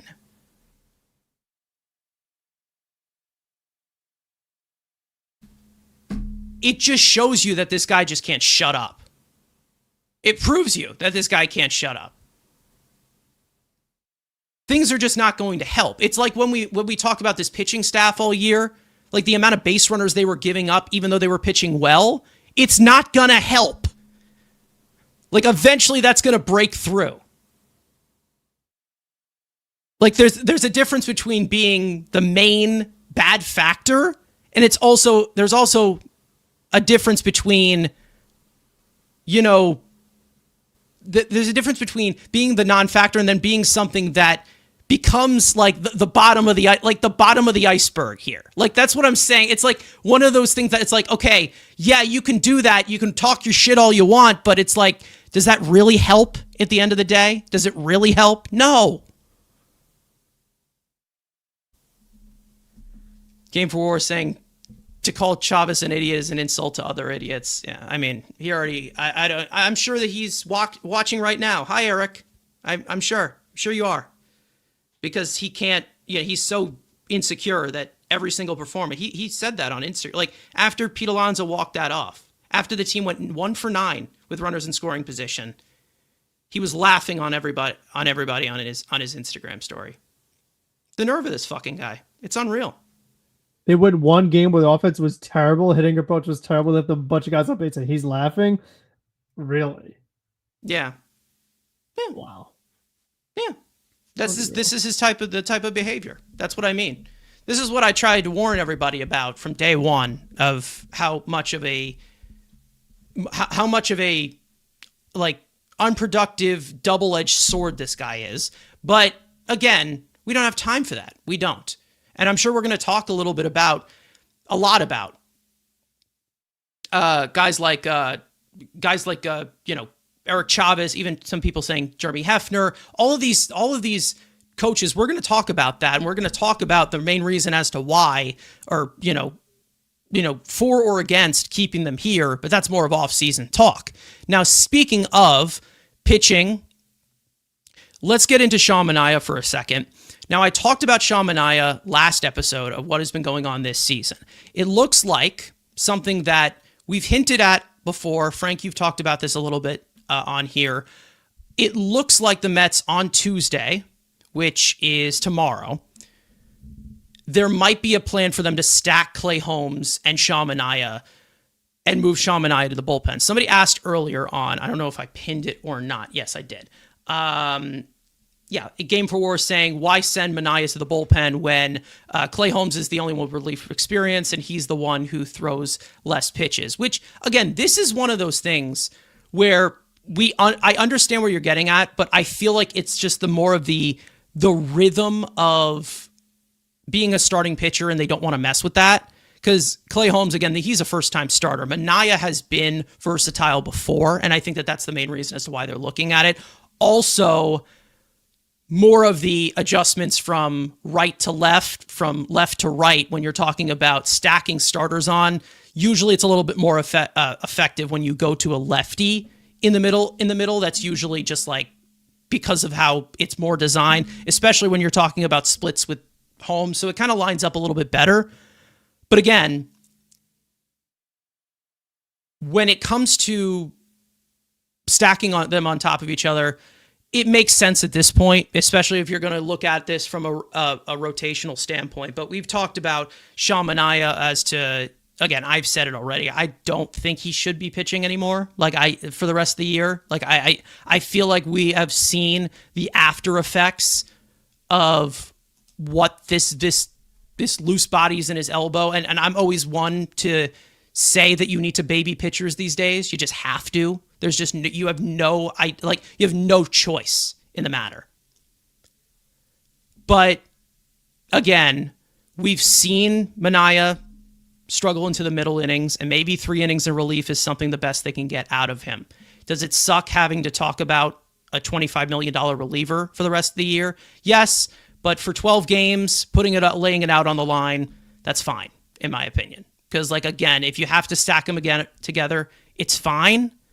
Try something different, because it seems like, other than these young guys, we're having a difficulty going deep into the game. I don't know how many times you can sit here and just keep calling up Justin Hageman, calling up Huskar Brazaban, calling up all of these guys, and expecting to put yourself in a winning position. It's great to know that they saw it as go time. I'm glad that they gave it a little bit of leeway, because Sean Manaea does deserve the leeway to try and figure it out, but he obviously hasn't. And we're going to have to see him come back next year, back into the rotation, and see what he can do there. But moving him to the bullpen, I think, is the right move right now. If they're going to talk about, what did I say? It was the bone. What was it? The bone chips or the bone spurs or the loose bodies in his elbow or whatever we're calling it. But it seems like that's the biggest problems for pitchers from that certain injury is conditioning. So if you can only get 3 good innings or 2 quality innings out of Manaea, you might as well have it from the bullpen, because you can't just have that where you're just burning out starters and stacking them on. So, Frank, you've said a lot about this before. It seemed to have worked out fairly well when they had Manaea come back in KC as well. I don't think that's going to be completely repeated over and over again, but we'll see. I don't know. I think this is probably the best way to go about it, because, like we have said, between Manaea and Senga, even though there's other factors here of guys who have struggled to go deep into games, the two of them have been liabilities since coming back from the injured list. Both of them. And Montas was the same case, and then he was done. He was moved to the bullpen and then done for the year. So it's been the case for all of the veteran starting pitchers. But yes. I think that overall, like you said, it's important to note that Manaea's first game back was a combination with Clay Holmes going into the All-Star break, Kansas City. Both of them pitched really well in that kind of workload. They lost the game because the offense didn't perform. Surprise, surprise. But both those guys were actually effective on the same day. And it's just like, that was middle of July. We're now middle of September. And, Ricardo makes a great point. Like, might be 2 weeks late, might be 2 months too late. Because, probably. I've talked about this a lot. As we watch both these guys struggle and struggling very specifically, because when you pull up the numbers of where the issues are, Sean Manaea in innings 1 through 3, an ERA of 3.90. That's all right. That's solid. Innings 4 through 6, 9.17. So that's where he just becomes a total disaster. Like you said, total liability. Cannot use him. Clay Holmes, it's probably even more drastic. In the first 3 innings, 2.48 ERA. Innings 4 to 6, which is the main reason as to why I think he gets the ball first. That's the thing. Yeah. That's why I think he does, because again, these are the types of growing pains that I feel like are necessary to experience when you're talking about Clay Holmes being a first-time starter. With Manaea, it's a little bit different. He also has bullpen experience. The thing is that with San Francisco. Yes. Yeah, he does. And then also a little bit with San Diego too. Yes. So again, there is experience there. He has been somebody who has revamped a lot of things with him. I think the main reason as to why, it doesn't seem to make sense, because Clay Holmes has been a reliever before. Clay Holmes the reliever and Clay Holmes the starter are 2 completely different workloads, 2 completely different mindsets, 2 completely different sequencing. It's so different that if they were to just become a starter, because he was a 1-inning reliever that was only using a few pitches. He was only using a few pitches. He has a whole different arsenal now. And obviously this is a little bit different to what they were doing. It would be basically moving Clay Holmes. This is kind of the opposite, kind of a mirror effect. Moving Clay Holmes to the bullpen here would be in this certain situation with 12 games left. Moving him to the bullpen, I believe would basically be the equivalent to the Mets shoving Seth Lugo into the rotation that they did in 2020 because they had no other options. And that was a disaster. It was a disaster. It was a Then complete he went on disaster, to and it become nearly a killed full-time him. It starter nearly killed in him. other organizations and absolutely excelled with Yes. a drastically increased workload, going like 115 pitches and being totally fine in other organizations after being away from the Mets. But I think overall, to your point, like, you don't, again, this goes back to the offseason, but when you sign Clay Holmes to be a starter, you want him to be a starter for you. When you re-sign Sean Manaea to be a starter, you want him to be a starter for you. But we've seen for months now, this has not worked out. And like you said, when there's 12 games left, it's like when you're this close, like the wild card is that tight, you just got to do what it takes to get a win here. And it's like, if our young starters are performing for the most part, Dave Pearson has been as good as he was in the first half, but still better than these guys. Senga had to get sent down to the minor leagues because of how much of a disaster he's been. It's like, if this is what you have to do to actually get a good start, it's like 2 half starts on 2 separate days, make one good start on one day. Listen, if that's the equation that equals a W, that's what you have to do when it's go time in this point in the season. And like you said, is it going to work out this time? Maybe. Is it going to work out every time? Probably not. But I can assure you it's going to be better than having them make a start knowing that the 5th inning or 6th inning, if they get there, or even 4th inning, is going to be a tightrope. Like, it's going to be very like, when do we pull this guy? And like we say, the damage is done. And I feel like in general, when these guys even make their starts, you have to assume that your bullpen's got to be ready 4th inning, 5th inning, because they've shown it time and time again most of the time that they're out there. So you might as well just combine it. You kind of save your bullpen a day in a certain sense. If these guys combined could go 6 to 7, dare I say 8 innings between the two of them, that would actually save your bullpen a little bit. So I think it's something that should have been done earlier, but it's kind of lined up better because they have these off days. Because don't forget, I mean, they had that stretch, was it the 12 games in 12 days or 15, whatever it was, where there was no off days for like 2 weeks. Now that they have the off day today, they have another off day coming up. They can do something like this. They can consolidate the rotation to having these guys go the 2 days. And they don't really need the 6-man rotation anymore because Senga's not in the rotation. He is in the minor leagues right now. So they don't even need to accommodate for that. No. So I think overall, this was the time to do it. I'm very fascinated to see how it goes. The fact that they're playing the Padres isn't great because we know San Diego, we're going to get to preview them later on. They've had success against the Mets. They have success offensively in general. So I can't just be like, oh, well, you know what? It wasn't a good game against San Diego. It failed. Let's go back to the old rotation. Like, I can't say that because the sample size of these guys being starters on separate days, the sample size is much bigger and just has not been efficient and is not what you could be doing for either starting pitcher. It's basically just the fact that you also have the additional collateral damage. I said this on Twitter, I think it was yesterday or 2 days ago, of basically every story from this rotation this year, even just excluding the young guys who shouldn't have been as big of a factor as they are being seen as. Senga's been optioned to AAA. Manaea injured, likely still injured, moved to the bullpen. Peterson laboring the entire second half ever since the All-Star break. Clay Holmes has been struggling to get out of the 5th. Ruptured Achilles for Griffin Canning. McGill is sucked after April, always has. He's also injured. And then you have Montas, who started off injured, got injured again, done for 2026, and also just sucks ass. So, I mean, basically every single situation with every single veteran has not gone well. It has not gone well. It's gone to a different level that I don't think anybody expected to go.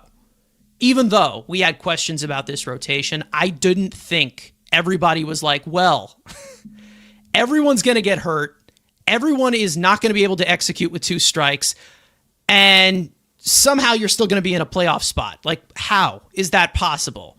Yeah, no one can go more than 5 innings besides Peterson. Yeah. Like, that's a tough, and that's the luxury of having the Max Kranick, who we overworked and drove into the and a bad bullpen and used 50 pitchers. Like, when you put together all those, like, the likelihood of making it is like, wow, you would have had to have maybe the teams behind you barely be above 500 to sneak into that 3rd wildcard spot. And look where we are.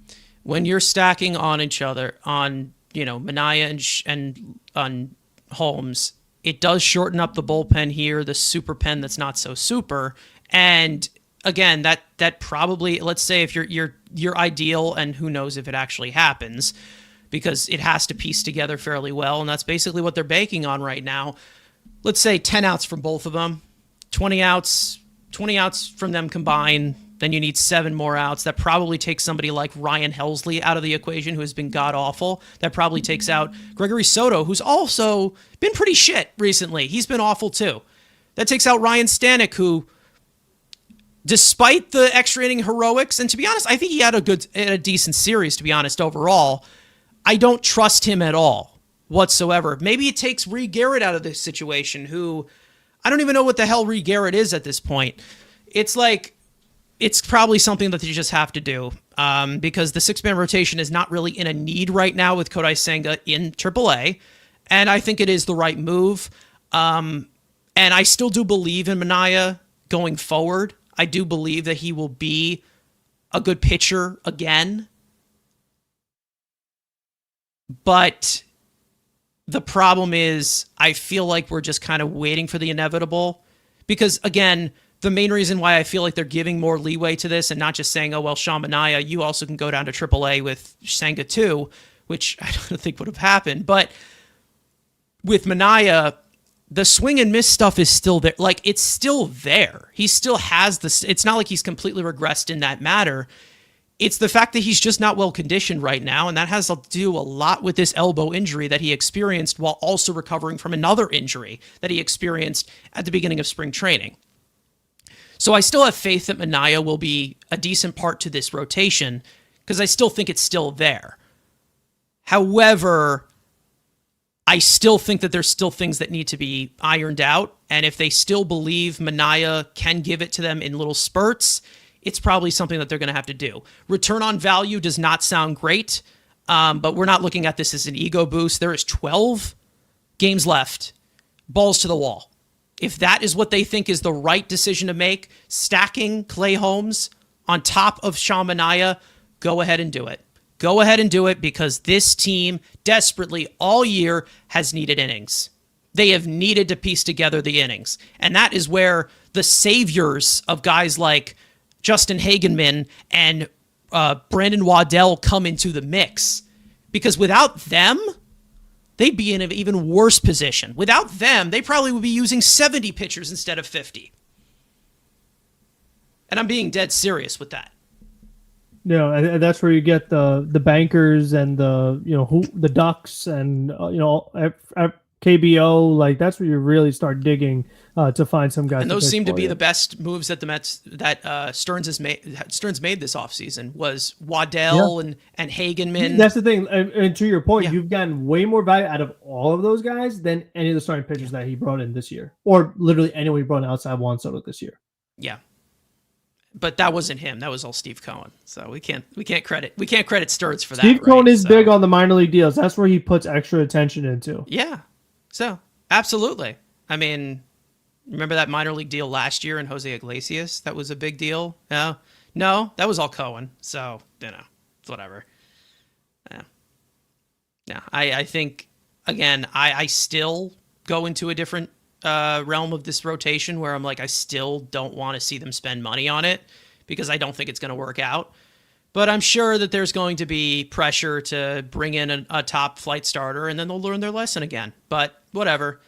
I still want to see them just develop the pitching, but that's just basically what it is as of right now. But again, different conversation. Speaking of, let's get into the best way to wrap up this series, and that being studs and duds. One player that was good in this series, one that was not.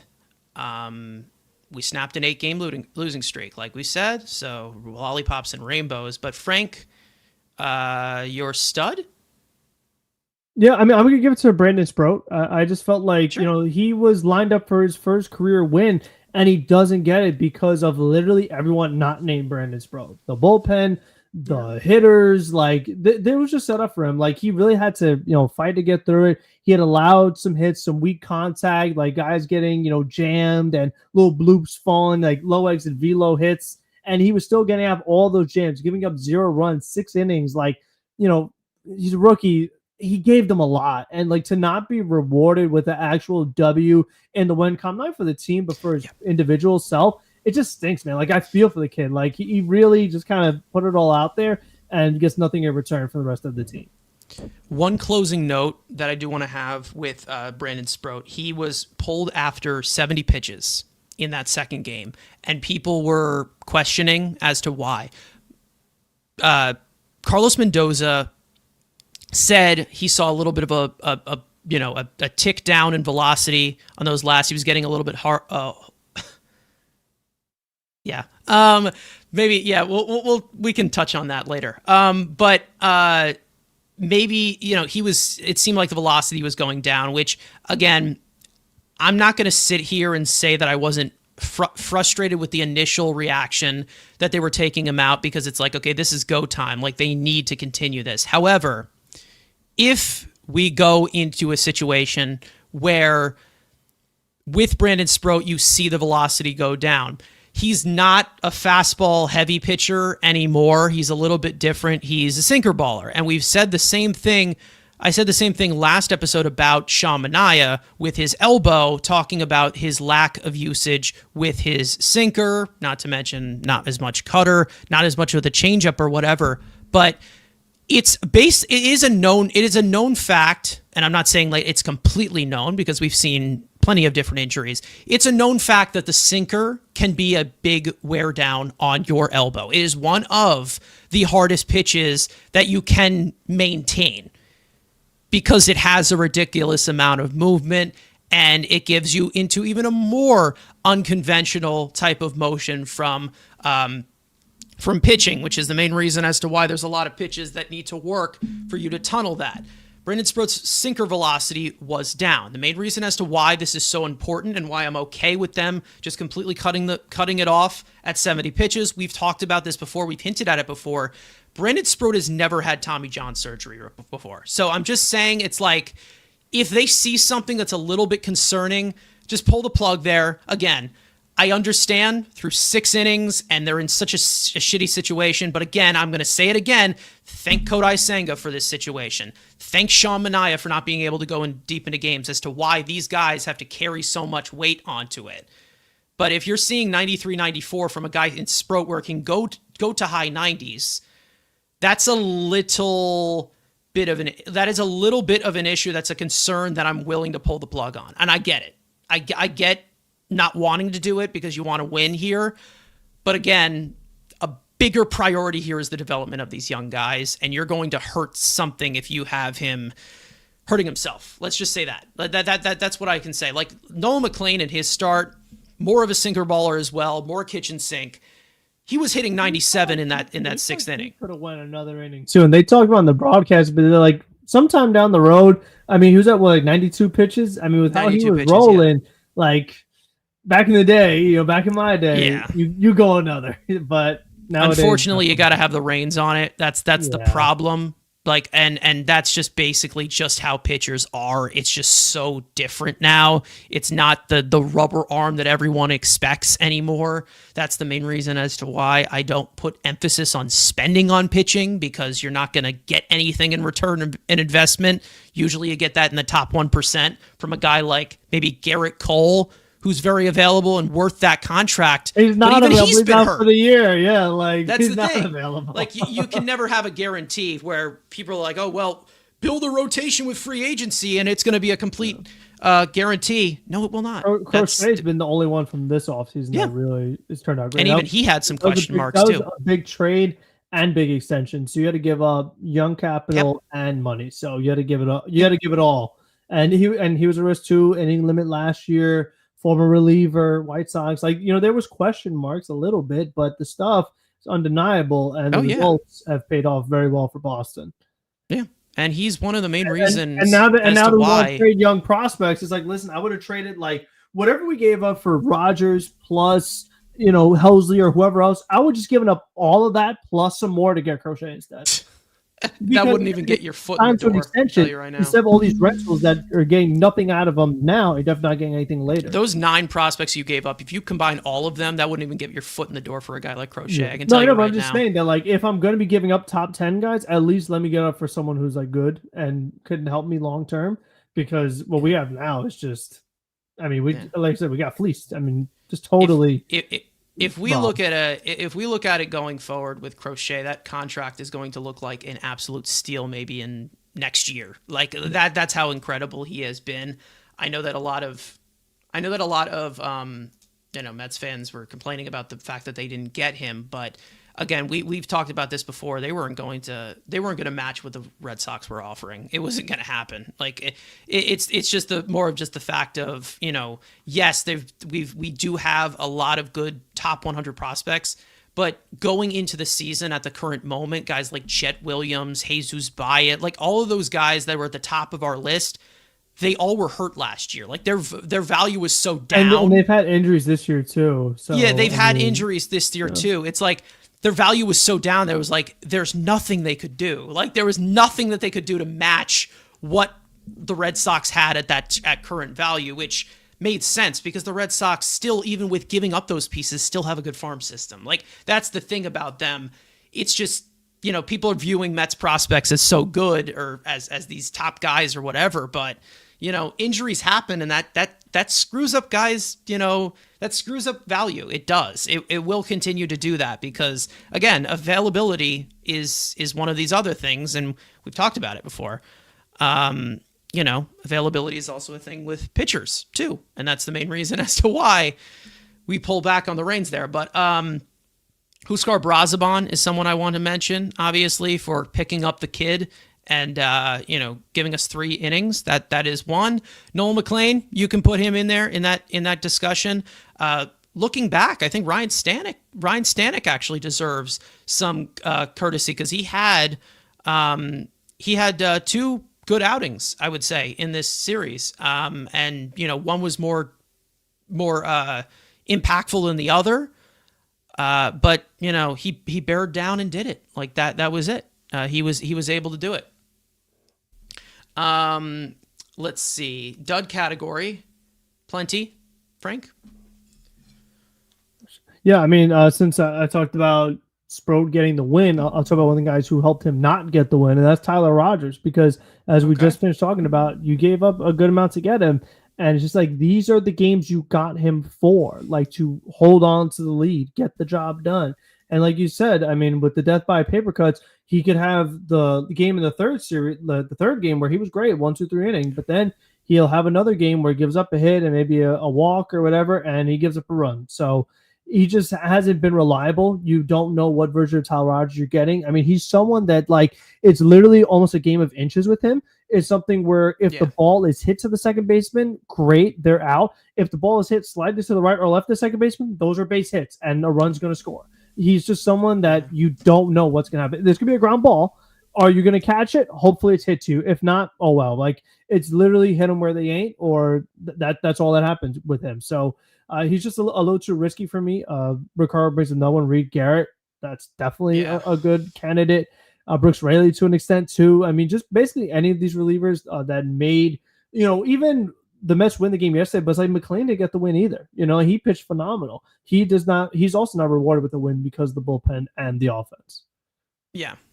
As well. But, it's again rewarding wins. They deserved it. They obviously deserved it. But no, I'm noticing that Tyler Rogers, he can't pitch to Alvarez. He might be the problem. I don't know.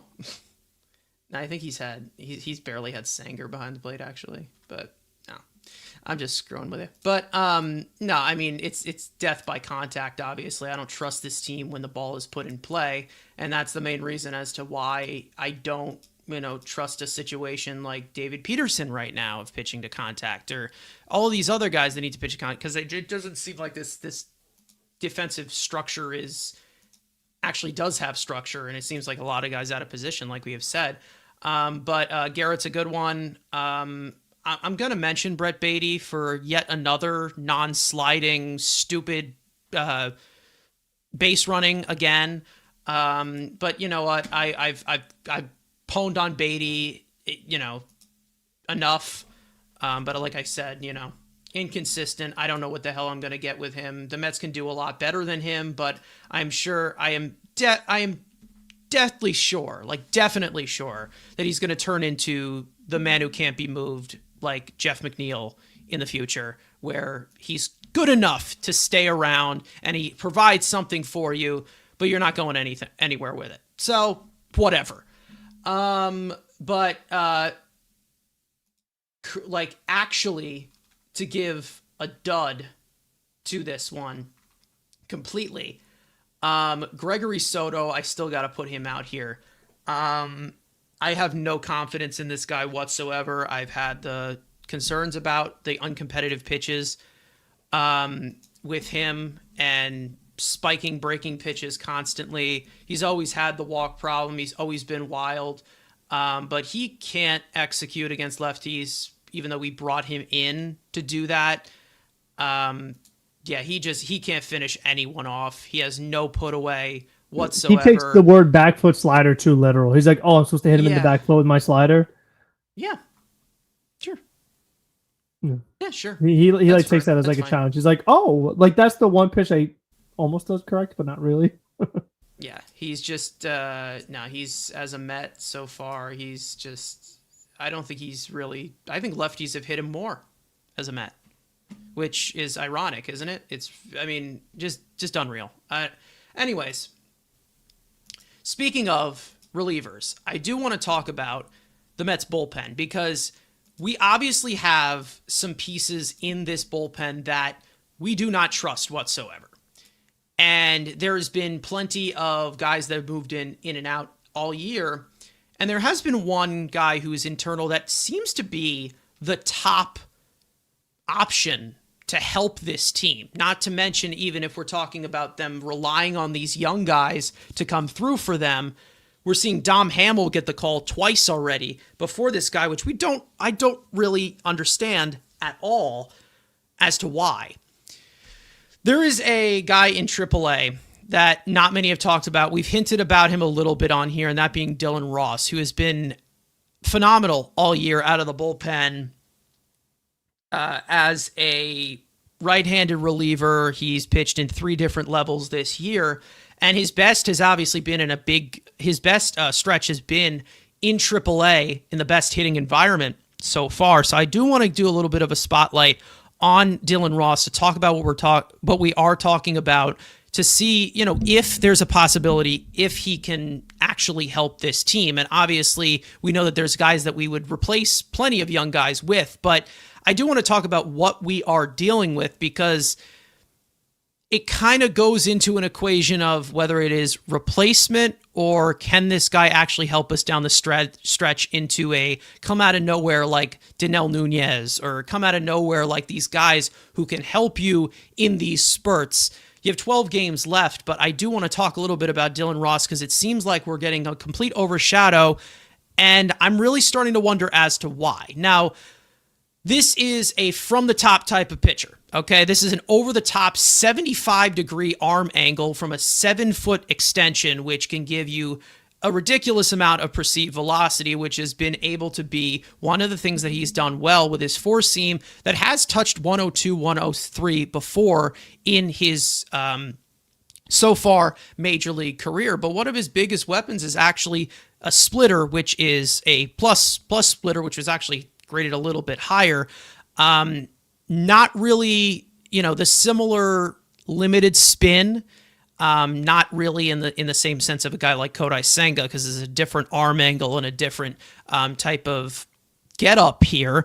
But he has a lot of plus pitches, and his lowest grade is actually a fastball, which like we've said, we've seen the high profile velocity, and we've seen things like Ryan Stanek and Ryan Helsley struggle with the high 100s or the high 90s, as to where you don't have that type of shape, and also from that same over-the-top type of arm angle that Ryan Helsley has. He is 6'5", 251 pounds, big dude, 25 years of age, came out of the University of Georgia. He was a 13th round pick by the Mets back in 2022. And we're seeing from some certain percentiles in the minor leagues from AAA, good contact manager, gets a decent amount of swings and misses. There's a little bit of a lack of chase, and that's probably the main reason as to why they're kind of overlooking it.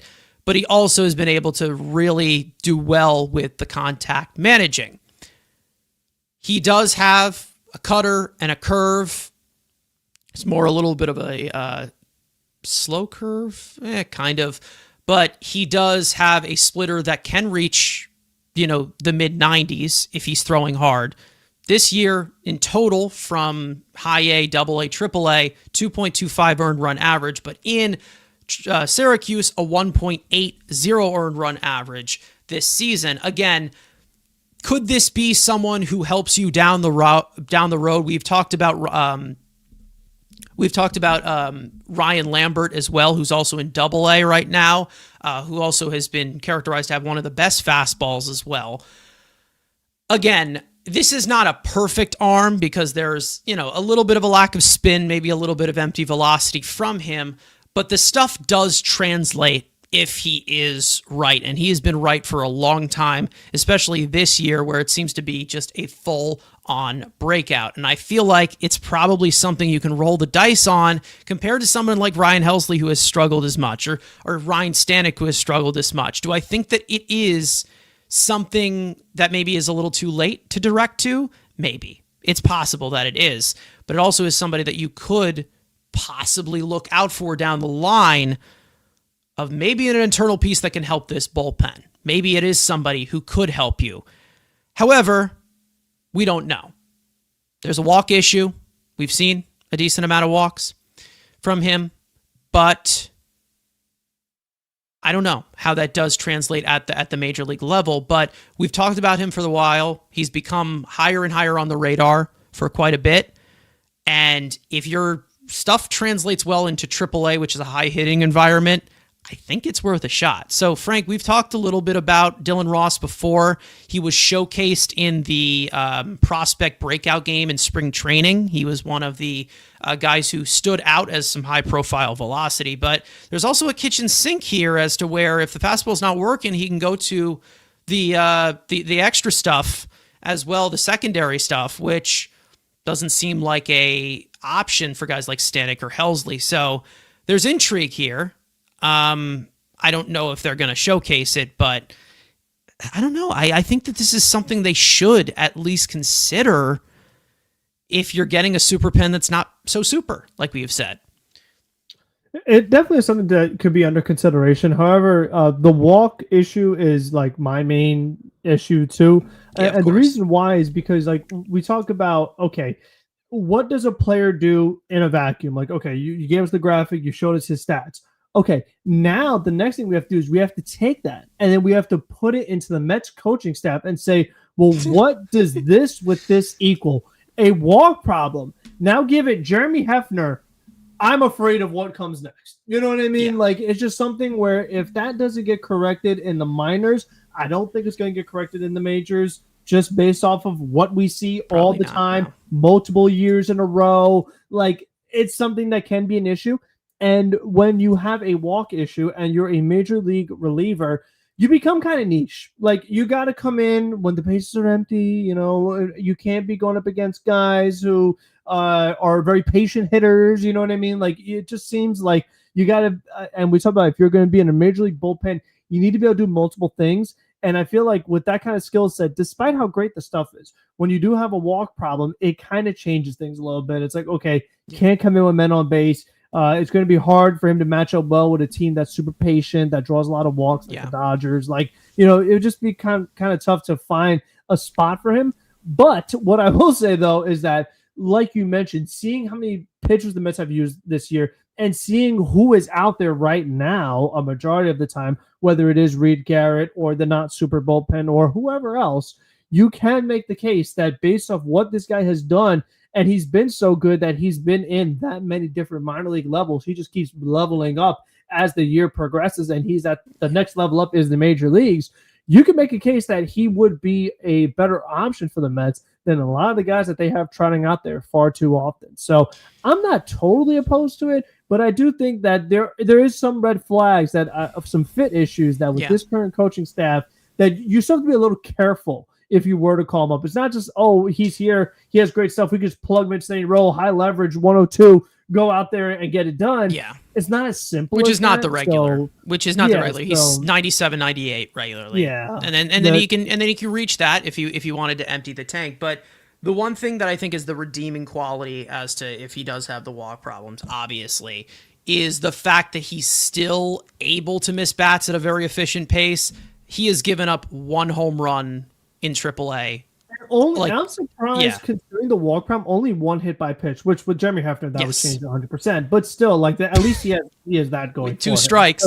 Oh yeah, definitely with 2 strikes, especially against the bottom of the order. With men on and like Acuna on deck or something. Plunk like, the guy between the numbers. Yep, that's the best time to do it. Yeah. Listen, I think there's redeeming qualities. Obviously, if you have good swing and miss stuff, the walks become something that you can work over. And then there's also this thought of the contact management. Like we've said, if it is throwing strikes or being able to expand the zone, but also the fact that he's really, really good with his secondary stuff of inducing ground balls as well. So again, there's a lot of redeeming factors as to where he can work around the control.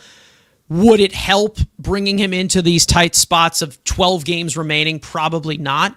But it also shows that the Mets do not just have starters that are on the way, but they also have some relief options as well who could be looked at as possible pieces. Not everybody is going to be explosive like Noah McLean and have the poise that he has, but not only Dylan Ross, but there's also Ryan Lambert, who was a 8th round pick last year for the Mets as well. Who they also brought up, who's also really been good in Double-A this year. And, he has also had a really, really good season. So, again, the best pitching comes from within, like we've said, and giving that type of leeway. I don't know. I think it is something to look out for. And you're talking about 2 different levels that Ryan Lambert has pitched through. And, there's a decent amount of competition, not compared to the environment and hitting environment that guys like Dylan Ross are pitching in, but all season through multiple levels here, most of it has been in Double-A. He has a 1.62 earned run average. Like, he has been very dominant and probably is seen as a higher ceiling or a high leverage ceiling than a guy like Dylan Ross, who has a little bit more of the kitchen sink and does have a lot going for him. So again, there are options that you want to see showcase and could possibly be these pieces. There's also a third guy who we know was taken from us for a third Tommy John and Bryce Montes de Oca, who we know has a ridiculous explosive arm. These guys are a little bit more of repeatable motions, not as much because Dylan Ross comes from a huge, ridiculous high arm angle. But again, there's these other options where guys like with Ricardo in the chat saying, "Do you want Reed Garrett on the mound?" I don't think I do. Do you want Ryan Stanek on the mound? Do you want these guys? I don't think I do. I think I've seen enough to realize what is going to happen, what is actually going to happen. So it's not like we're talking about, relief pitchers that are relief pitchers and, you never know what you're going to get. You always know that. But when the stuff plays, the stuff plays. And it's like, if you have a young guy that can show you that, that would be awesome. That would be awesome to see. And maybe they are future pieces, but I think I think that Dylan Ross should have got the call by now. I really do. I really do think that is a factor. And again, walks are walks because relievers couldn't be starters. Like, we all know that. The stuff's got to be there. And again, there's multiple weapons that he can deal with as well. And it seems like he does command the zone. Like, the control can be an issue, but the command is actually really good. I do think it is, because from what I'm seeing from movement of, nasty pitches or explosive pitches, from what I'm seeing from the movement, it seems like it's pretty close together. And it seems like even though it is a high release point that he throws from that can be a little bit erratic, release points are very good. Like it seems like it's more advanced and more refined that way. So I do believe that he could be someone in consideration. Maybe, maybe not, but yeah, I think that that's something that they should consider, especially when you are resorting to calling up Dominic Hamill, who's been god awful for the last 2 seasons in AAA and just completely flopped, like just completely. And I can pull up Dom Hamill because I now have some access to some advanced stuff. Yikes. Yikes. Let's just say that. That's all I will say. Let's just say not just the stuffers regressed, but the velocity has gone down too. This was somebody who was hitting 97, consistently going from 95 to 96, and now he's averaging 92 to 93. So again, a lot has happened with a guy like Dominic Hamill. But I'm really surprised that he's been passed over as much as he has been. But we'll see. Maybe I'm wrong. Maybe I'm not. But I don't know.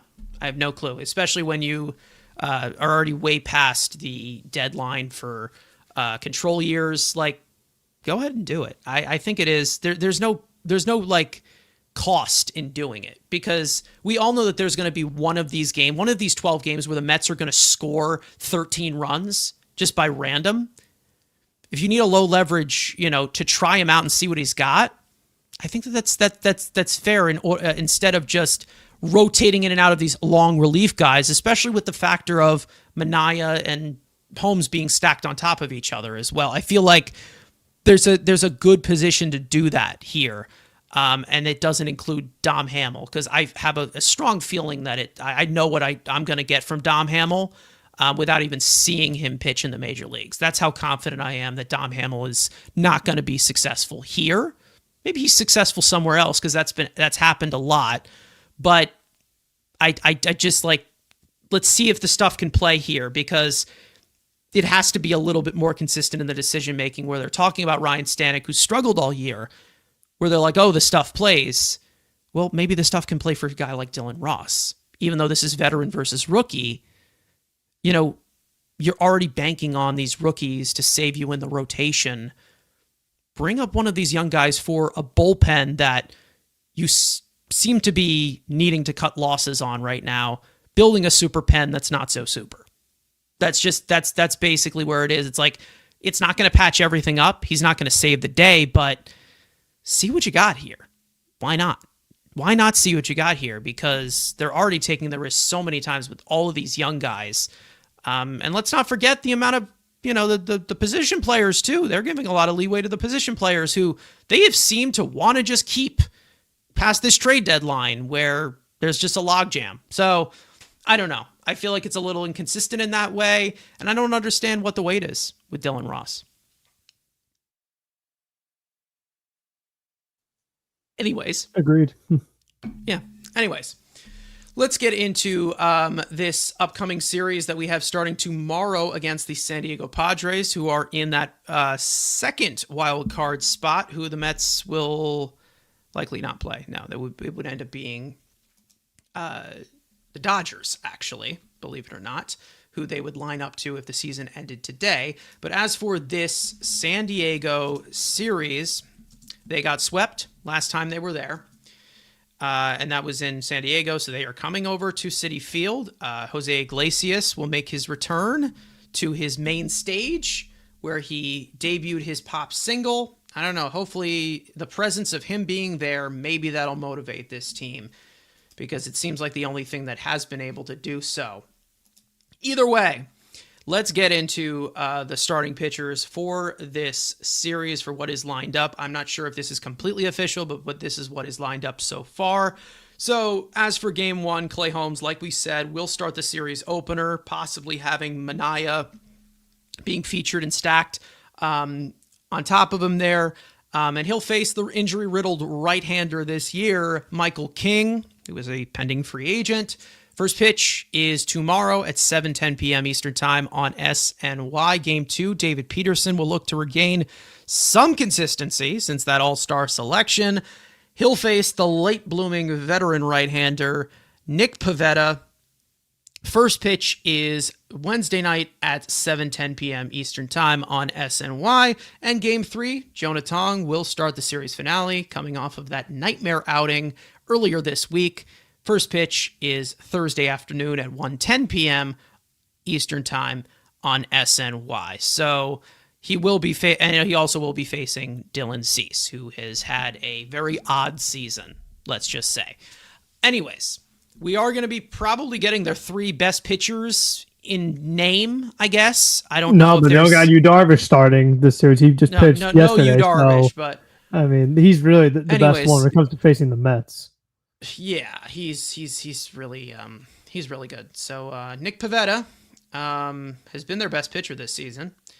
Michael King has been good but injured, and then like we said, Dylan Cease, odd year for him as a Boris client going onto the market. So look out for that. Anyways, this is a Padres team that is been really good. They started off slow, but they have been very, very good.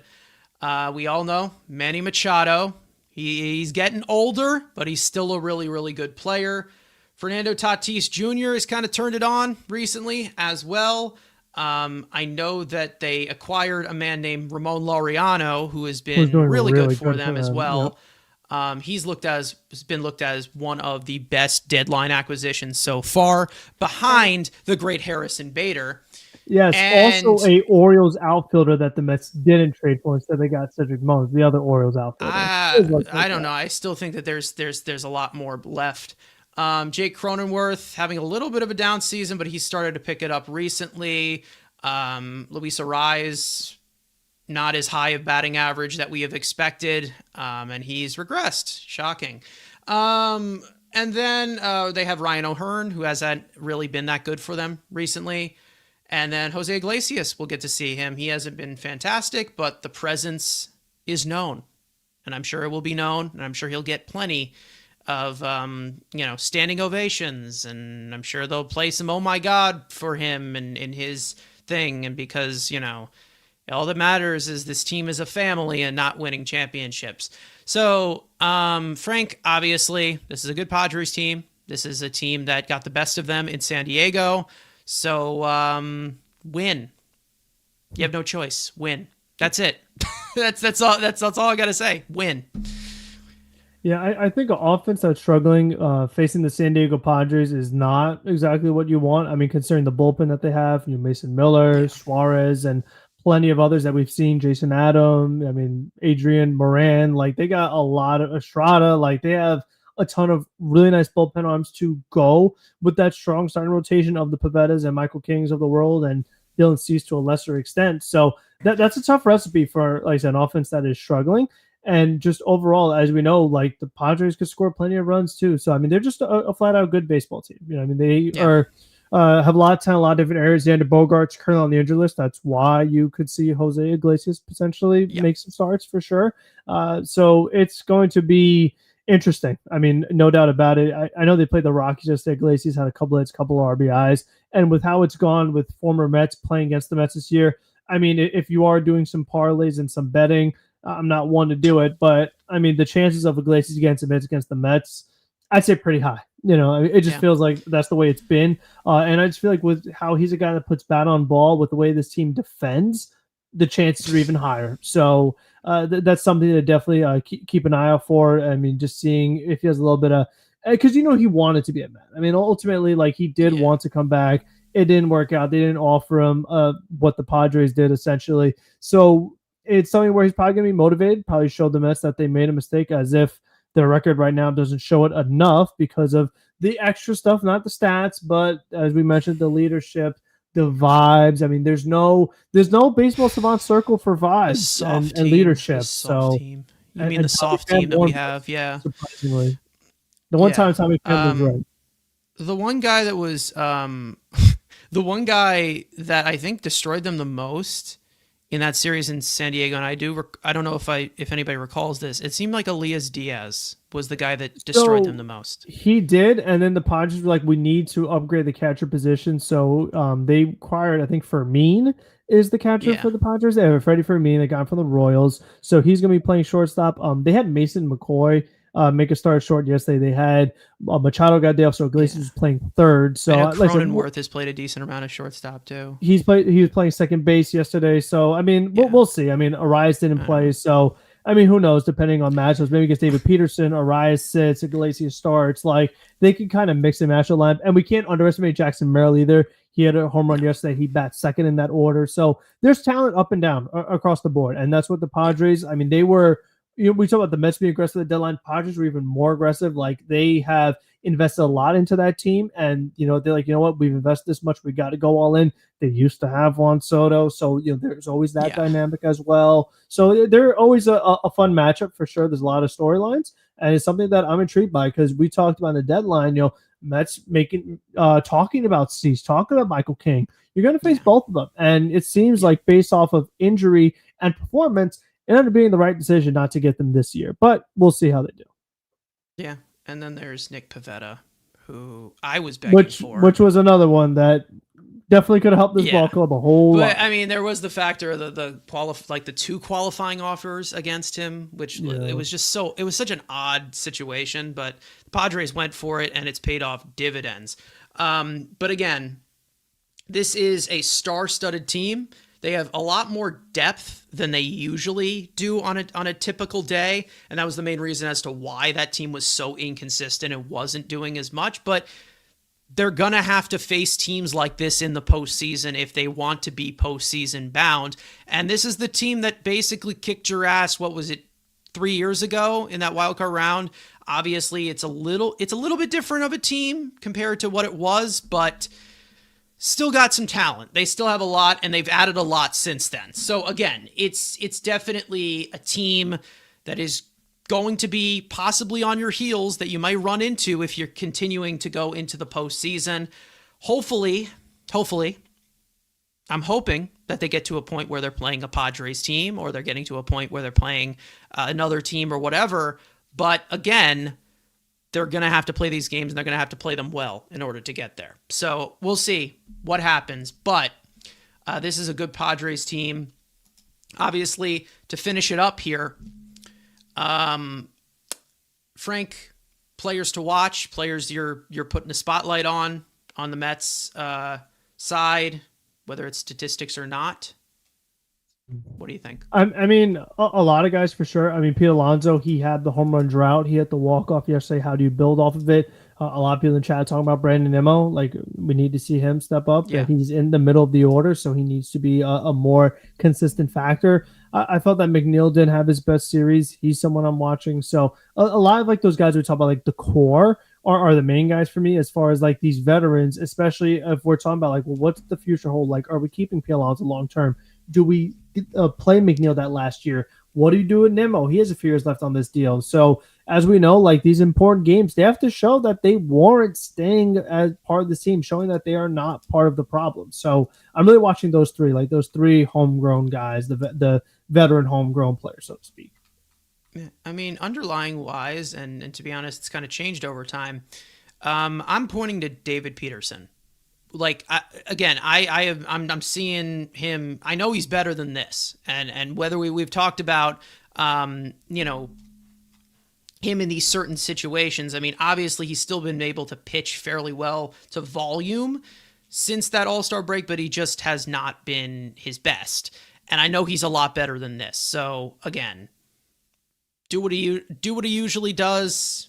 And try to go deep into the game, because it's just recently it just seems like a mail-in. That's basically what it's been looking like for David Peterson. And then also on the offensive side, I am actually going to talk about and point it to Francisco Alvarez, because Francisco Alvarez, if I do recall, he has had quite a few fun times against this Padres team. If I do recall, he's had a decent career against them.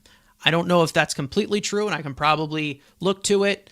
But also the fact of I'm also going to be looking about the battery with Francisco Alvarez of these veterans, and is this a factor? I don't know if it is a factor of the certain consistency.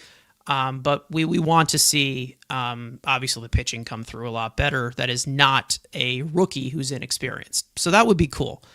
We are getting the veteran slice of this rotation, Holmes and Peterson, and then you have Tong for the season finale. Series finale. Do not put Tong in another position where they desperately need to win the game. Please, at one point, do not put him in a position where you lose the two and, Holmes and Peterson both mail it in and both have awful starts. Don't put more pressure on a kid coming off of a 2/3 of an inning performance than you already are putting on him. That's all I ask. Step up somehow. If that includes Clay Holmes just giving me 5 innings, that's fine. David Peterson, I'm looking for a little bit more. Set the tone, please. Just set the tone. Be the veterans that we expect you to be. We're not asking you to set the world on fire. Keep us in the ball game. That's all we ask. Just keep us in the ball game. Because if you do, then we'll have a better chance at winning.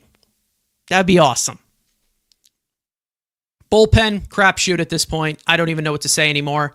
But if there's any other, or just crap, if there's any other things that you want to add going into this series, because it's win now. Just win. That's it. You got to win. That's it. Yeah. Nothing else. Only a few games left. Like, you got to win. Yeah.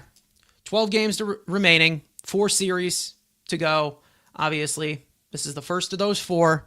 You got San Diego. You've got the Nationals coming to town. Then you go to Wrigley to play another playoff team.